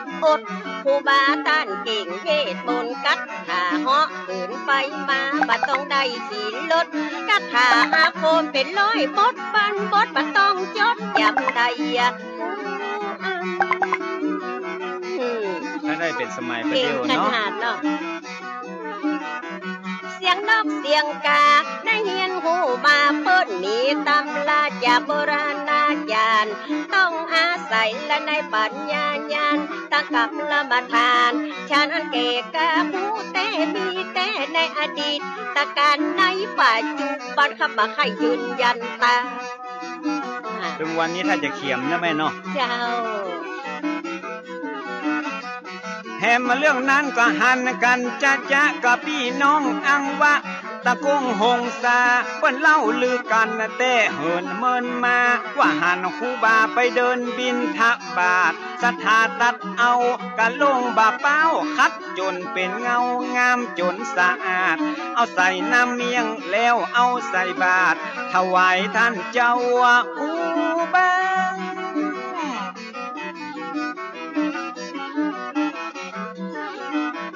ห้องใครพิสูจน์เอากะลงเกิงนั้นแล้วก็เดินทางมาเสาะถามหามาปะกะลงบาเป้านั่นนาที่ต้านครูบาไฟหินดังอันเจ้าว่าครูบาเหาะเหินเดินอากาศไปบินทบาทที่อังวะพุ่นนั้น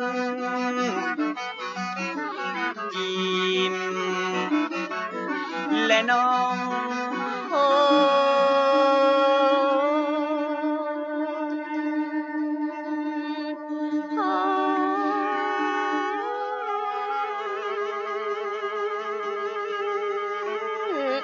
ความดีที่ท ำไว้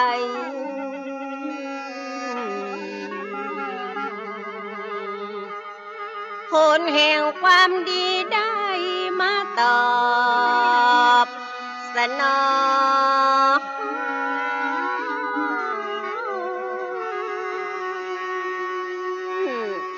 แต่ครูบาโสภา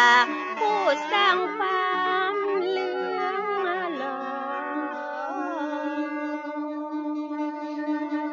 แก่ศาสนาบว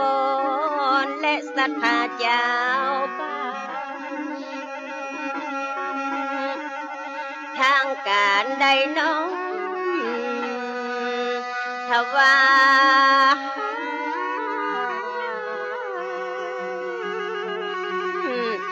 ตำแหน่งสังฆนายกาดังอัน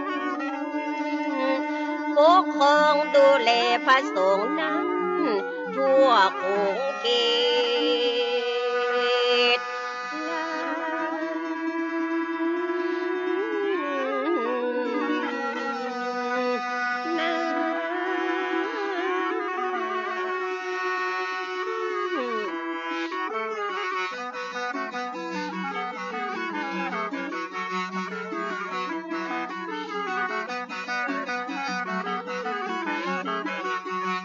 เก่งบริหารจัดการทุกด้านตั้งวัดตั้งบ้านไปนอกไปในความดีมีหลายไผ่ก็ชอบสู้และมีความหูเก่งการปกครองตั้งการใดมองหันความเก่งอามีประธานนำหน้าพระเจ้าวิชญาณนถวายตำแหน่งเบื้องบนสมานาศักดิ์เทระเป็นปฐมสังฆนายกาโสภา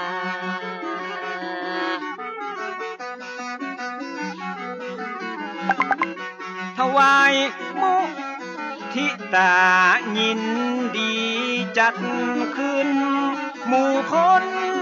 คึกคืนอนุโมทนาที่ดอยสุเทพวัดวาอารามควงแก้วฉลองเป็นน้ำแล้ว2438ก็ดีพศก็มีบอกไว้ดีเจงฉลองตำแหน่งหลังได้สังฆราชาเลยอาราธนามาอยู่ไกลไกลเหนือเวียงเชียงใหม่นั่นคือวัดเจียงยืนพศวันคืน2439เพื่อการพอเฝ้าและพัฒนาดูแลศาสตร์ศาสนาสั่งค้าใหญ่น้อยฮือเป็นไปเรียบร้อยสะดวกสบายศาสนาเรื่องไรใดๆก็ก้าวหน้าบาตกตามจากการศึกษาก็ดีกรรมฐานก็มีวิปัสสนามุ่งมั่นล้วนเป็นพื้นฐานศาสนามั่นคงต่อมามีองค์ภิกขุหนุ่มน้อยกิริยาเรียบร้อยมีนามว่าปิงบ่ฮือสุงสิงพระสงฆ์ตนเท่าบ่ฮือไปไวตุเจ้าติดมัดอกมัดแอวสักพาเตกแถวเป็นสองหมู่สองข้างพระสงฆ์แตกมังกาจัดกาใหญ่เป็นสองนิกายวุ่นวายเสียงทานนาพระป่าพระ บานแยกกันบ้านตาลัทธิมหาปิงท่านกุมภาบ่มัดอกฮือจ่าพอแล้วบ่งามหลายคนหันตามไปนิยมชอบสู่นิกายใหม่ไฟยูอคติลำเอียงปากันทบเถียงสำเนียงตอบโตพ้องก่อปวดโอว่าลัทธิไม่ดีพ้องกะบอยอมนี้ว่าเก่าดีดังอันหน้าต่างก่อคัดค้านขาดแย้งบ่อมมาชมไผบ่ประนอมปานีโอบเพื่อหันแต่นอกเนื้อบ่หันไปในต่างคนต่างใจว่ากันบ่ได้ประชาธิปไตยต่างมีสิทธิเสรีอยู่มาหลายปีเห็นที่เจ้าบ้านกลุ่มผู้อยู่ข้างท่านมาหาปิงล่องใต้จากเบี่ยงพิงไปขอตำแหน่งไว้ท่าคือท่านมหาปิงได้เป็นเจ้าคุณนพิธีสารละคุณเป็นตำแหน่งใหม่มาเจ้านายล้านนาหลายผู้หลายคนต่างกอดน้อมตนเป็นสิทธิชิดไกลเอามาหาปิงย้ายมาเจียงมันอารามและได้จักนำนิกายไม่เข้ามาละของเก่าแต่ก่อนเดิมมาส่วนตานอุบาโสภาก็ต่อต้านนักบางอย่างทำนั้นมันบ่เหมาะบ่ควรหันว่าผิดพวนบ่ควรทำอย่างอันถ้าป่าถ้าบ้านก็สิทธศาสตร์ศาสดาองค์พระศรัทธาพระพุทธเจ้าไปแยกหมู่แยกเหล่ากันอันจะได้ทำดีทำไปขออย่าได้อวดอ้างมายกตนโอมต้านโบราณว่าบ่ดีป่าเวนีล้านนาเก่าเกือถ้าบ่โอบเอื้อก็บ่ควรทำลายคือได้สูญหายไปจากโลกลาอนาคตวันหน้าลูกหลานของเฮาจะเดือดร้อนมองเงาจะเอาอันยังมาอ้างปากันแยกมั่งบ่สร้างความสามัคคีผู้บ้าก็มีเจตนาดีชัดเจนบ่ใจไปเก่งขัดแย้งขวางต่างบ่ใจไปคอยและหวังอยากดังมีนาเพื่อภาษาศาสนาและศรัทธาญาติโยมจะได้สุขสมเหมือนอย่างก่อนกี้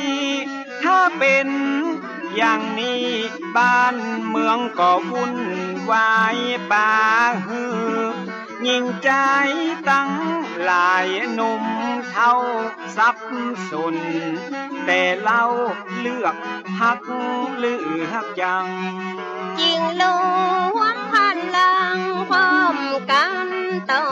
ต้านพระสงฆ์เจ้าบ้านผู้เลื่อมใสศรัทธาในตัวตานอุบาโสภาตนเข้าเรื่องถึง เงาพระมหาธีลาดูแลศาสนาสังฆาเมืองไต้เก้าเงาตนใหญ่ที่บางกอกนะครหูความสั่นคลอนเดือดฮ้อนดังอันมีคำสั่งมานั้นหือตั้นครูบาอาราธท่านนาไปบางกอกเมืองกว้างเพื่อระงับยับยั้งเหตุการณ์อาธิกรศาสนาบ่บนป่ามองมนความบัวบ่จำน้ำบ่บุญมัว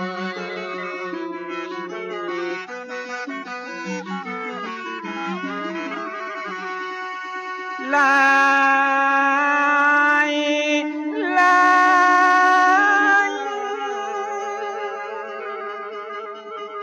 ตุเจ้าพระนายใหญ่น้อยปากันเศร้าซ้อยมาส่งครูบาด้วยน้ำมาตา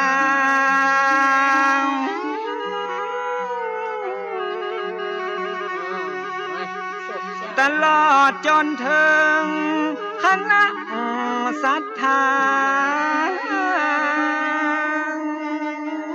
หลั่งไหล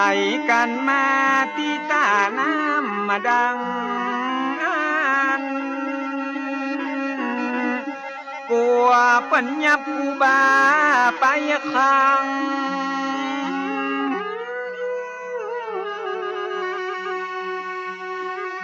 ที่เวียงวังปิดกันอินดูคูบาเสียงทานกลัวไปต้องกฎหมาย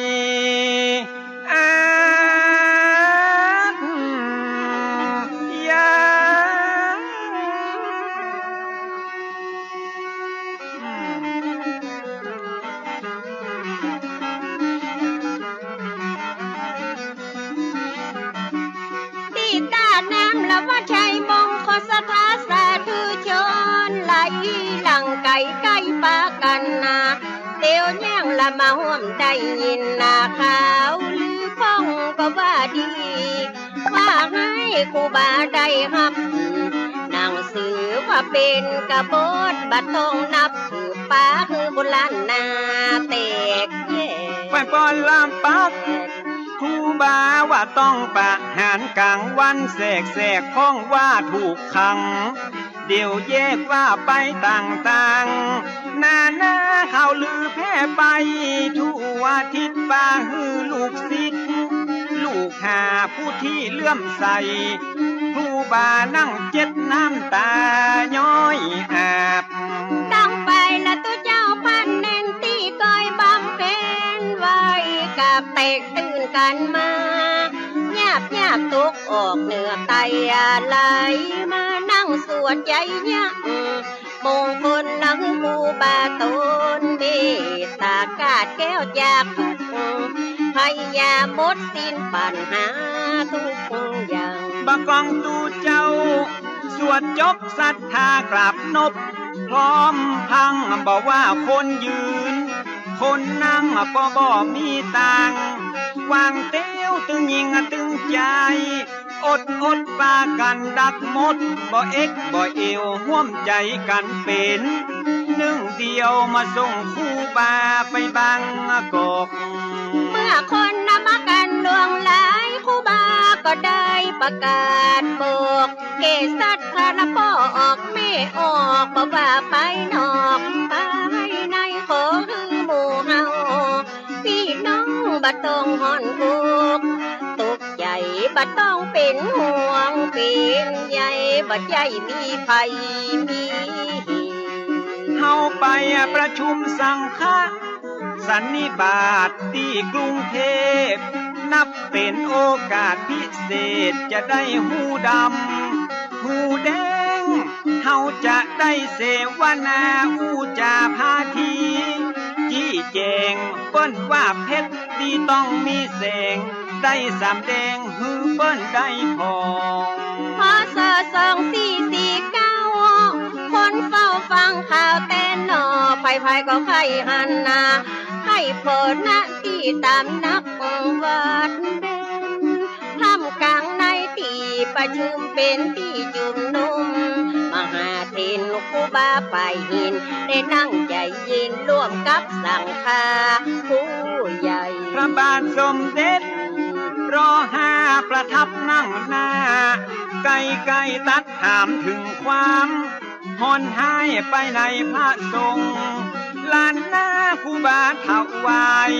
พระพรตอบขั้นตอนของปัญหาชะชานไขข้อสั่งกาองค์มหาราชาพอพระไทยยิ่งมีพระราชปฏิสันทานกับท่านครูบาหลายสิ่งจนทำมาเพื่อพระไทยมิ่งเลื่อมใสในตัวครูบามีใจแนวแน่ดูแลพระศาสนาสนับสนุนตั้งการศึกษาของพระสังฆาทุกฝ่ายทรงทราบถึงข้อเท็จจริงก็ยิ่งเข้ามากราบไหว้ทรงหันการเอาใจใส่และมีวินัยดีงดงามศีลาจารวัดผลงานประจับเป็นสักขีสมเป็นสิทธิ์พระมุนีควรที่อวดอ้างยกย่องยืนถวายนพระราชทานตำแหน่งเป็นการประกาศตรงและเป็นการเชิดชูยกย่องเป็นพระราชาใหญ่โตเพราะคุณและความดีมีนักสูงเกียรติสูงศักดิ์อักโขทำหน้าที่พระสาวกของพระพุทโธของหลวงในพระราชทินนามพระอภัยสารทะสังฆปาโมก2449หายโศกเป็นโจกใจยักมงคลกลับมาสู่เวียงเจียงใหม่ยิ่งใจพร้อมกับพระสงฆ์หลายคนหลายลูกหลายตนต่างตั้งขบวนแห่ขบวนพระสงฆ์องค์เน้นนับไปเส้นตามลำน้ำเมบอกว่าตุนหนุ่มตุนเกเลเหลืองอลามเลืองลองยาวไปถึงเมืองลาปุญย้ำหลุงอรุณเต็มถึงฝั่งสองถึงวัดใหญ่มงคลเนืองนองพี่น้องมีสองฝากฝั่งบอกว่าบนบกในน้ำลายล้ำปากันไหลหลังบ่มีไผ่ปังขับสั่งมาด้วยจิตใจศรัทธาน้อมถวายการต้อนรับครูบามาด้วยยศถาได้เป็นประมุขสังฆาคงเขตล้านนาเจียงใหม่สังฆราชานายกะคนคารวะกลับไปศาสนาล้านนาจะได้น่าเจริญรุ่งเรืองกว่าเดิมโตอายุของพุทธศาสตร์ละอันใดมันขาดก็เสริมปริยัติปฏิบัติต่อเติมจะเพิ่มคนมาไว้กลาในด้านคันธะธุระวิปัสสนาทุละบ่ขาดผู้นำผู้มีบทบาทเสริมสร้างวัดวาอารามวิหารศาลากุฏิบ่มีติเหยียดยามวัดวาเจริญงอกงามสมนามเวียงพิงยิ่งใหญ่ศาสนาเจริญที่สุดและบ่มีจำยุดมองใหม่เมตตาประพฤติสงฆ์ใดแลดูใจใสอย่างดีพอโส2457นาสิริอายุ83ปีชราภาพแล้วเต็มที่สิ้นบารมีบุญญาพระอาภัยสารทะที่คารวะมรณภาพทิศยานุสิทธิ์หลายหลากสร้างอนุสาวรีย์ไว้ที่วัดฝ่ายหินเป็นถิ่นดินแดน สักกี่วันกี่เดือน กี่ปีบ่มีวันสูญสิ้นจือ วันที่21เดือนเมษายนลูกศิษย์ผู้คนเปิ้นเมตตาคุณล้านนาละพมาไตลือลดน้ำหูปันปูมาเป็นประเพณีประจำปีวัดเลี้ยวก็ยังจัดบวชเน้นโดยหน้าพักเดินล้านที่ศีลภาวนาอบรมธรรมะทายา คือหมู่เหล่าเยาวชนฝึกฝนสวดมนต์ไว้กราบหูถึงหลักพุทธศาสตร์ข้อวัดปฏิบัติ เจ้าเล่งเพื่ออนุภาพ พระพุทธพระธรรมพระสงฆ์มีแสงฐานธรรมจะได้เข้มแข็งมั่นคงอยู่คู่มนุษย์โลก ท่านเจ้าอาวาสองค์ปัจจุบันจัดกิจกรรมละอันมีประโยชน์อาราธนาละพระสงฆ์มาโพเทศน์ทำเป็นวาง เป็นข่าวรถด่วนขบวนพิเศษร่วมกับกลุ่มหนุ่มบ่าวสาวจังหวัดเชียงใหม่ของเฮาช่วงกลางวาสาตาลอ จัดงานตักบาตรเทโวใหญ่โตก็ได้ ก็ผ่านไปพี่น้องท่านผู้ฟังขณะนี้พี่น้องท่านผู้ฟังก็กำลังรับฟังรายการสาระสปะจากสถานีวิทยุกระจายเสียงพระพุทธศาสนาแห่งชาติและสังคมขึ้นเพื่อการศึกษาพระพุทธศาสนาและวัฒนธรรม FM 104.50 เมกะเฮิรตซ์วัดไฟหินวัดไฟหินตั้งอยู่ตำบลสุเทพอำเภอเมืองจังหวัดเชียงใหม่และก็นะครับการอนุเคราะห์เมตตาจากท่านผู้อำนวยการสถานีวิทยุล้านนาเชียงใหม่ตำบลช้างเผือกอำเภอเมืองจังหวัดเชียงใหม่และสถานีวิทยุคลื่นพัฒนาคุณภาพชีวิต FM 92.25 วัดหลวงประแดงมหาวิหารสถานีวิทยุ FM 98.75 คลื่นธรรมะของชุมชนวัดห้วยทองสักตำบลควงเปาอำเภอจอมทองจังหวัดเชียงใหม่สถานีวิทยุมนต์เสียงธรรม 106.25 วัดบุพารามอำเภอแม่แจ่มจังหวัดเชียงใหม่ก็ได้รับการอนุเคราะห์เมตตาจากท่านผู้อำนวยการถึง4สถานี5สถานีได้นำเอาเสียงรายการนี้เผยแผ่สู่พี่น้องท่านผู้ฟังเป็นประจำทุกวันเสาร์ตั้งแต่เวลา 4 โมงถึง 6 โมงมะแลง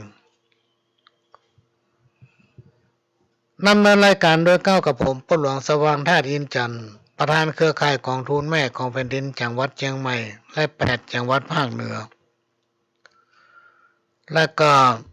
เป็นรองประธานศูนย์ประสานงานกองทุนแม่ของแผ่นดินแห่งชาติแล้วก็เป็นตัวแทนของคณะที่ปรึกษาผู้ตรวจราชการภาคประชาชนด้านต่างๆจังหวัดเชียงใหม่ก็มาพบปะพี่น้องท่านผู้ฟังเป็นประจำทุกวันเสาร์ตั้งแต่เวลา 4 โมงถึง 6 โมงมะแลงแล้วก็วันอาทิตย์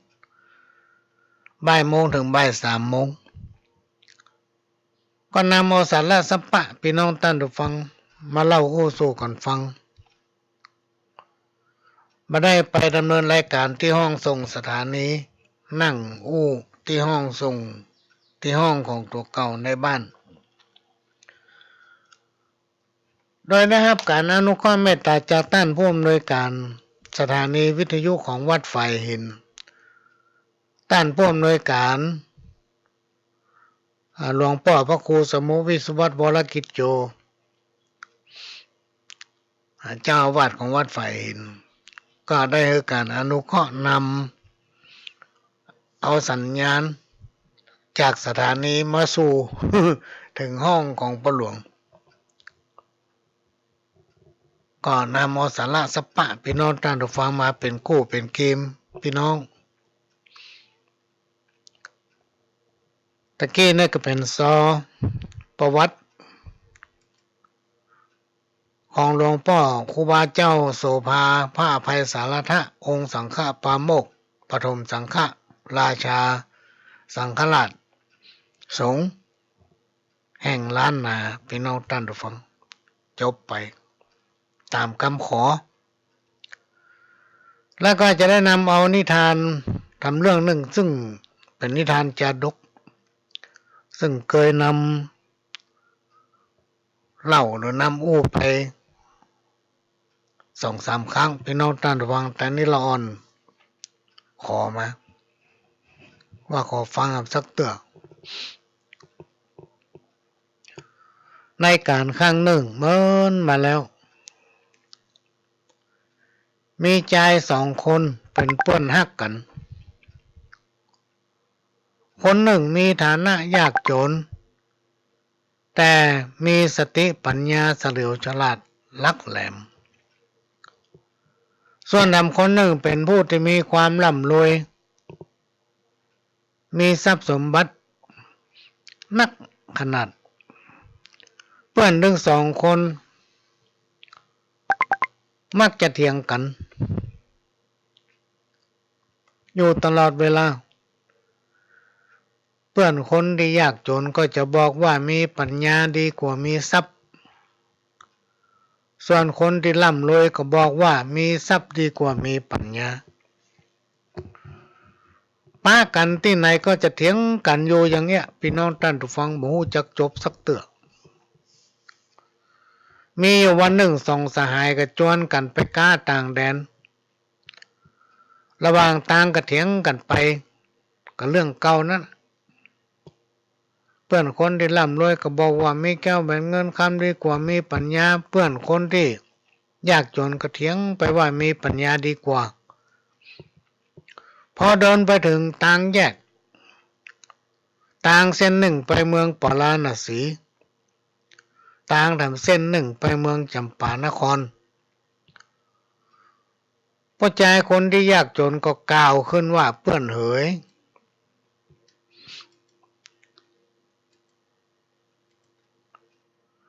ไหนเพื่อนก็ว่ามีเงินทองดีกว่า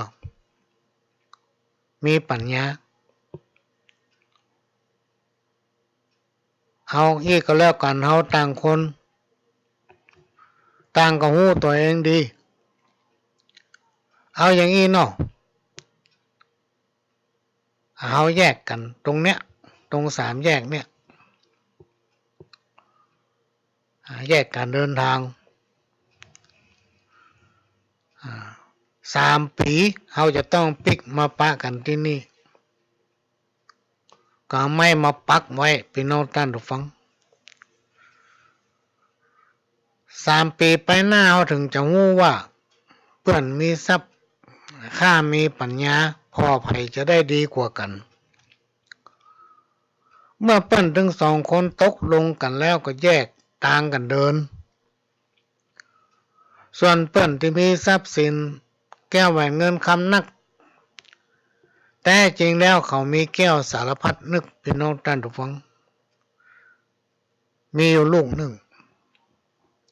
แก้วสารพัดนึกนี่เมื่ออมแล้วเขาต้องการสิ่งใดก็จะได้ดังใจเขาก็เดินทางไปยังเมืองจำปานครเมื่อไปถึงก็ต้องเข้าไปหาอามาตย์ของเมืองจำปานครแล้วก็บอกกับอามาตย์ว่าตัวข้านี้เป็นเศรษฐีเป็นเศรษฐีมีทรัพย์สมบัติมากมายข้าอยากจะมาแต่งงานกับพระธิดาลูกสาวของพระราชาในเมืองของท่านขอให้ท่านไปกราบทูลให้พระราชาของท่านทรงทราบ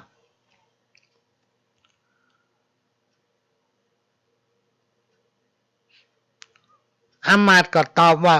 ได้เลยปนุมเศรษฐีพอดีพระธิดาบุตรสาวของพระราชาเมืองนี้ยังมีคู่ครอง จากนั้นมหาอมาตย์ก็นำความไปกราบทูลพระราชาพระราชาก็รับสั่งให้มหาอมาตย์ว่าข้าจะทำอย่างไรดีเมื่อตะกี้เนี่ยข้าก็ตอบปฏิเสธต้านเศรษฐีของเมืองเฮาไปถ้าหากข้ายกลูกสาวของข้าให้เศรษฐีคนที่เจ้าว่านี้บัดนี้แน่ถ้าจะปฏิเสธก็บ่ดีเพราะเขาเป็นคนต่างบ้านต่างเมืองเมื่อมหาอมาตย์ได้ฟังก็เลยออกความคิดว่าเอาอย่างอี้ดีก็เฮาไปทำความตกลงกับเขาว่าเขาหาของมาถวายพระธิดาตามที่เฮาจะขอเขานำของมาถวายจนครบ7 วันเมื่อเขาทำได้ครบ7 วันพระองค์จึงจะยกพระธิดาให้เขาแต่ถ้าเขาหาของมาถวายพระธิดาบ่ได้ตามที่เขาตกลงกันไว้7 วันตัวเขาจะต้องมาหับใจพระธิดาของเขา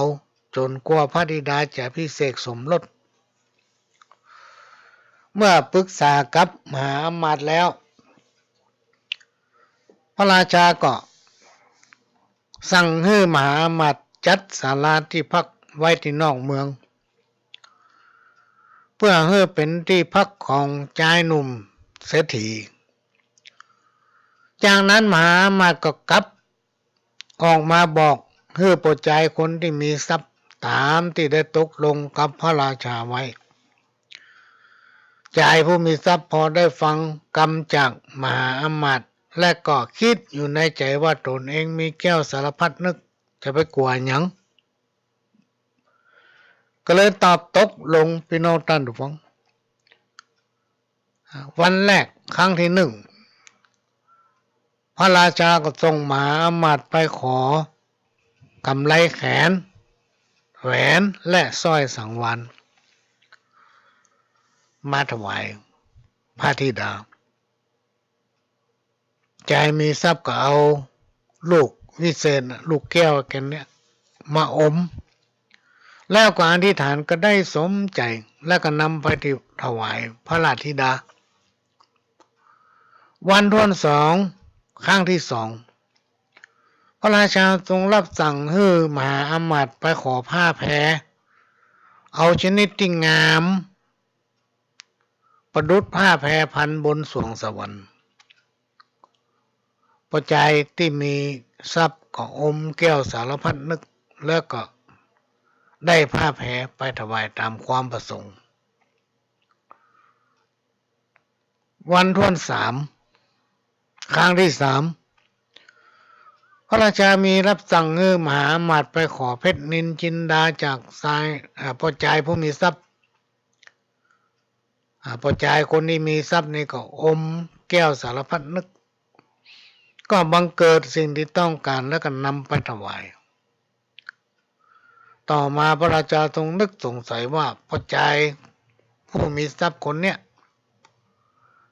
จะต้องครอบครองของวิเศษอยู่เป็นแน่บอกว่าจะขออันใดก็ได้มาทุกครั้งพอถึง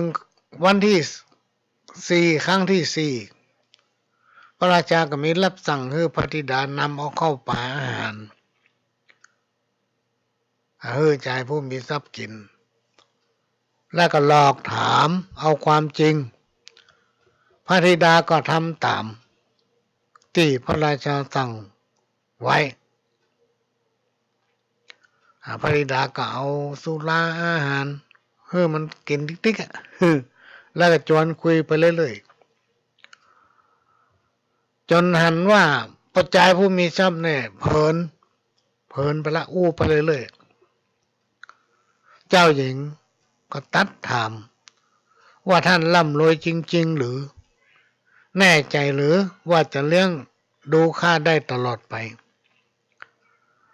ต ต้านมีของวิเศษอันใดหรือมีทรัพย์สมบัติอันหยังที่เป็นหลักฐานแสดงว่าจะมาสู่ขอตัวข้าชายผู้อวดตัวว่ามีทรัพย์เผยตอบพี่น้องท่านผู้ฟังเผยไป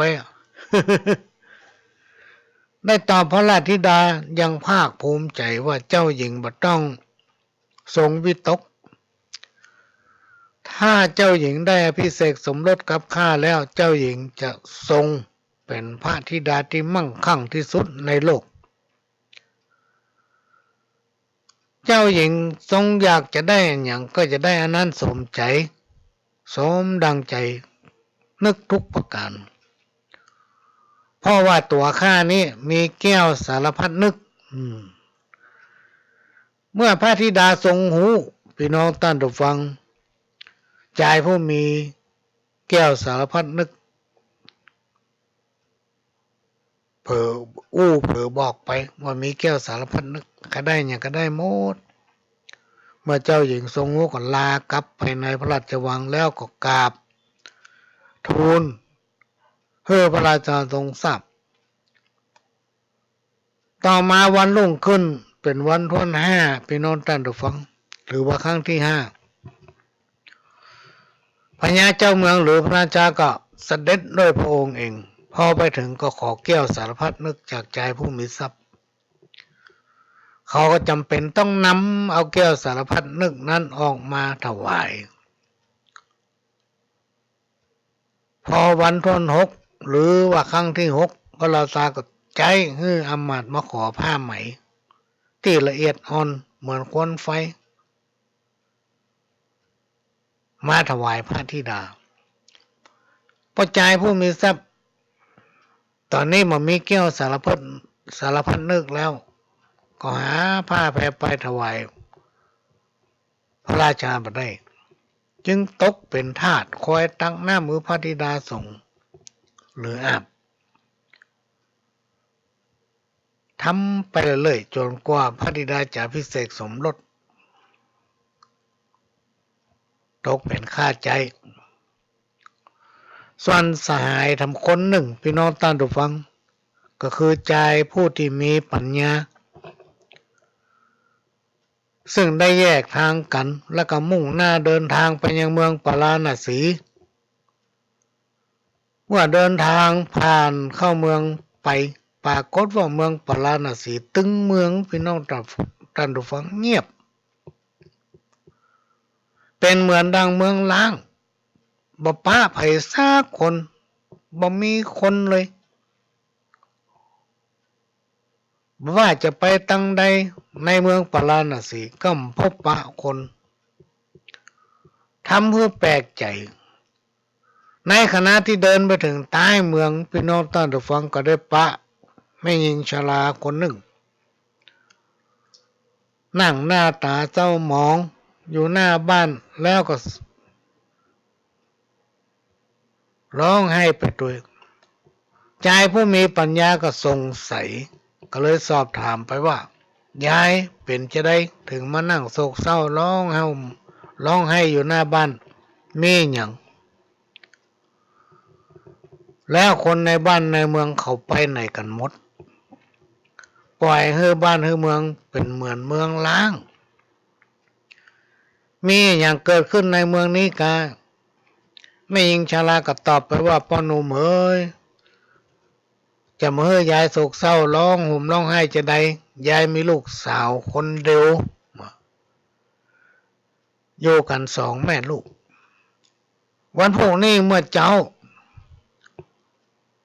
จะต้องได้ส่งลูกสาวของยายเนี่ยไปให้ยักษ์กินเป็นจะได้ยายต้องได้ส่งลูกให้ยักษ์กินแล้วยักษ์ตัวนี้มันมาจากไหนยายก็เล่าชายผู้มีปัญญาฟังว่าเรื่องที่มันเกิดขึ้นมีอยู่วันหนึ่งพระราชาของเมืองปาราณสีกับเหล่าเสนาอามาตย์ไปล่าสัตว์แล้วพระองค์ก็เสด็จตามกวางตัวหนึ่ง ไปพัดภาคจากเหล่าเสนาอามาตย์กวางตัวนั้นเป็นพญายักษ์แปลงกายมาพอพระองค์หลงพัดภาคจากเสนาอามาตย์เหลือแต่กวางกับพระองค์กวางก็กลายร่างเป็นยักษ์จะจับพระราชากินเป็นอาหารพระราชาก็บอกพญายักษ์ว่าถ้ากินพระองค์กินข้าเนี่ยก็จะกินแต่ข้าได้คนเดียวนั้นนะถ้าปล่อยข้ากลับบ้านกลับเมืองไปจะได้กินคนทำร้ายคนเพราะข้าเป็นพญาเจ้าเมืองข้าจะให้ทหารเสนาอามาตย์เนี่ยเอาคนมาส่งไว้ให้ที่ศาลานอกเมืองให้พญานักกินวันละคนจากวันนั้นมาจนถึงวันนี้พวกเจ้าบ้านเจ้าเมืองต่างก็ถูกจับส่งไปให้พญายักษ์กินวันละคนละคนเจ้าบ้านเจ้าเมืองที่หนีได้กับพากันหนีไปอยู่ที่อื่นยายบอกว่าจะหนีไปอยู่ที่ไหนวันนี้ยายได้รับหนังสือจากพญาเจ้าเมืองให้ส่งคนในครอบครัวไปให้ยักษ์กินยายอยู่กัน2 คนกับลูกสาวก็มายอมให้ยายไปลูกสาวจะยอมให้ยักษ์กินตัวเองยายไม่รู้จะทำอย่างใดก็เลยมานั่งร้องไห้อยู่ที่เนี่ยพ่อชายผู้มีปัญญาได้ฟังแล้วก็บอกว่ายายไม่ต้องกลัวเนอะตัวข้าเนี่ยจะไปให้พญายักษ์ตัวนั้นกินแทนลูกสาวของยายแต่ยายไม่ต้องบอกคือไผเนอะจากนั้นกับปากันเข้าไปในบ้านชายผู้มีปัญญาก็บอกกับยายว่ายายข้าจะขอเตาโลเตาถ่านเตาหนึ่งพร้อมกับถ่านถังหนึ่งแล้วก็หาเล็กยาวๆท่อนหนึ่งและเชือกยาว10 วา1 เส้นไฟยายชราก็ดีอกดีใจรีบจัดหาใจผู้มีปัญญาพอลุ่งเจ้าใจผู้มีปัญญาเขาก็เดินทางไปยังศาลานอกเมืองและก็เข้าไปอยู่ในศาลาพี่น้องท่านผู้ฟังที่ศาลานั้นมีช่องเล็กๆอยู่ช่องหนึ่งใจผู้มีปัญญาก็เอาเหล็กเผาไฟเตรียมไว้และก็เอาเชือกลอดช่องเล็กๆนั้นเพื่อให้เชือกโผล่ออกไปข้างนอกเมื่อพญายักษ์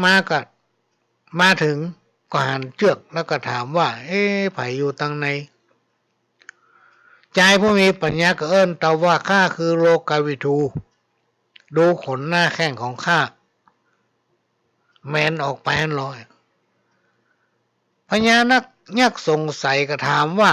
ขนหน้าแข้งของเจ้ากันนั่นที่โผล่ออกมาทางนอกนี่อย่างมันยาวแตะยาวว่ายตัวเจ้าคงจะใหญ่ใจผู้มีปัญญาก็เอิ้นตอบไปว่าอยากหันก็มาส่องพอเตอะพญายักษ์หลงกลพี่น้องท่านผู้ฟังก็เอาตาของตนเองแนบกับช่องเพื่อจะพอใจผู้มีปัญญาเดี๋ยวบังเอิญพี่น้องท่านฟังใจผู้มีปัญญาเผาเล็กแดงไว้เวลาหมดเนอะพี่น้องท่านฟังก็เดี๋ยวก็มาปะกันใหม่พ่อหลวงก็จะขอนำรายการนี้จากพี่น้องท่านฟังไปก่อนก็ให้พบปะกันใหม่ในวันเสาร์หน้าขออยู่ดีมีสุขมากันคู่คนจากกับผมพ่อหลวงสว่างธาตุอินทร์จันทร์ขอสวัสดีครับ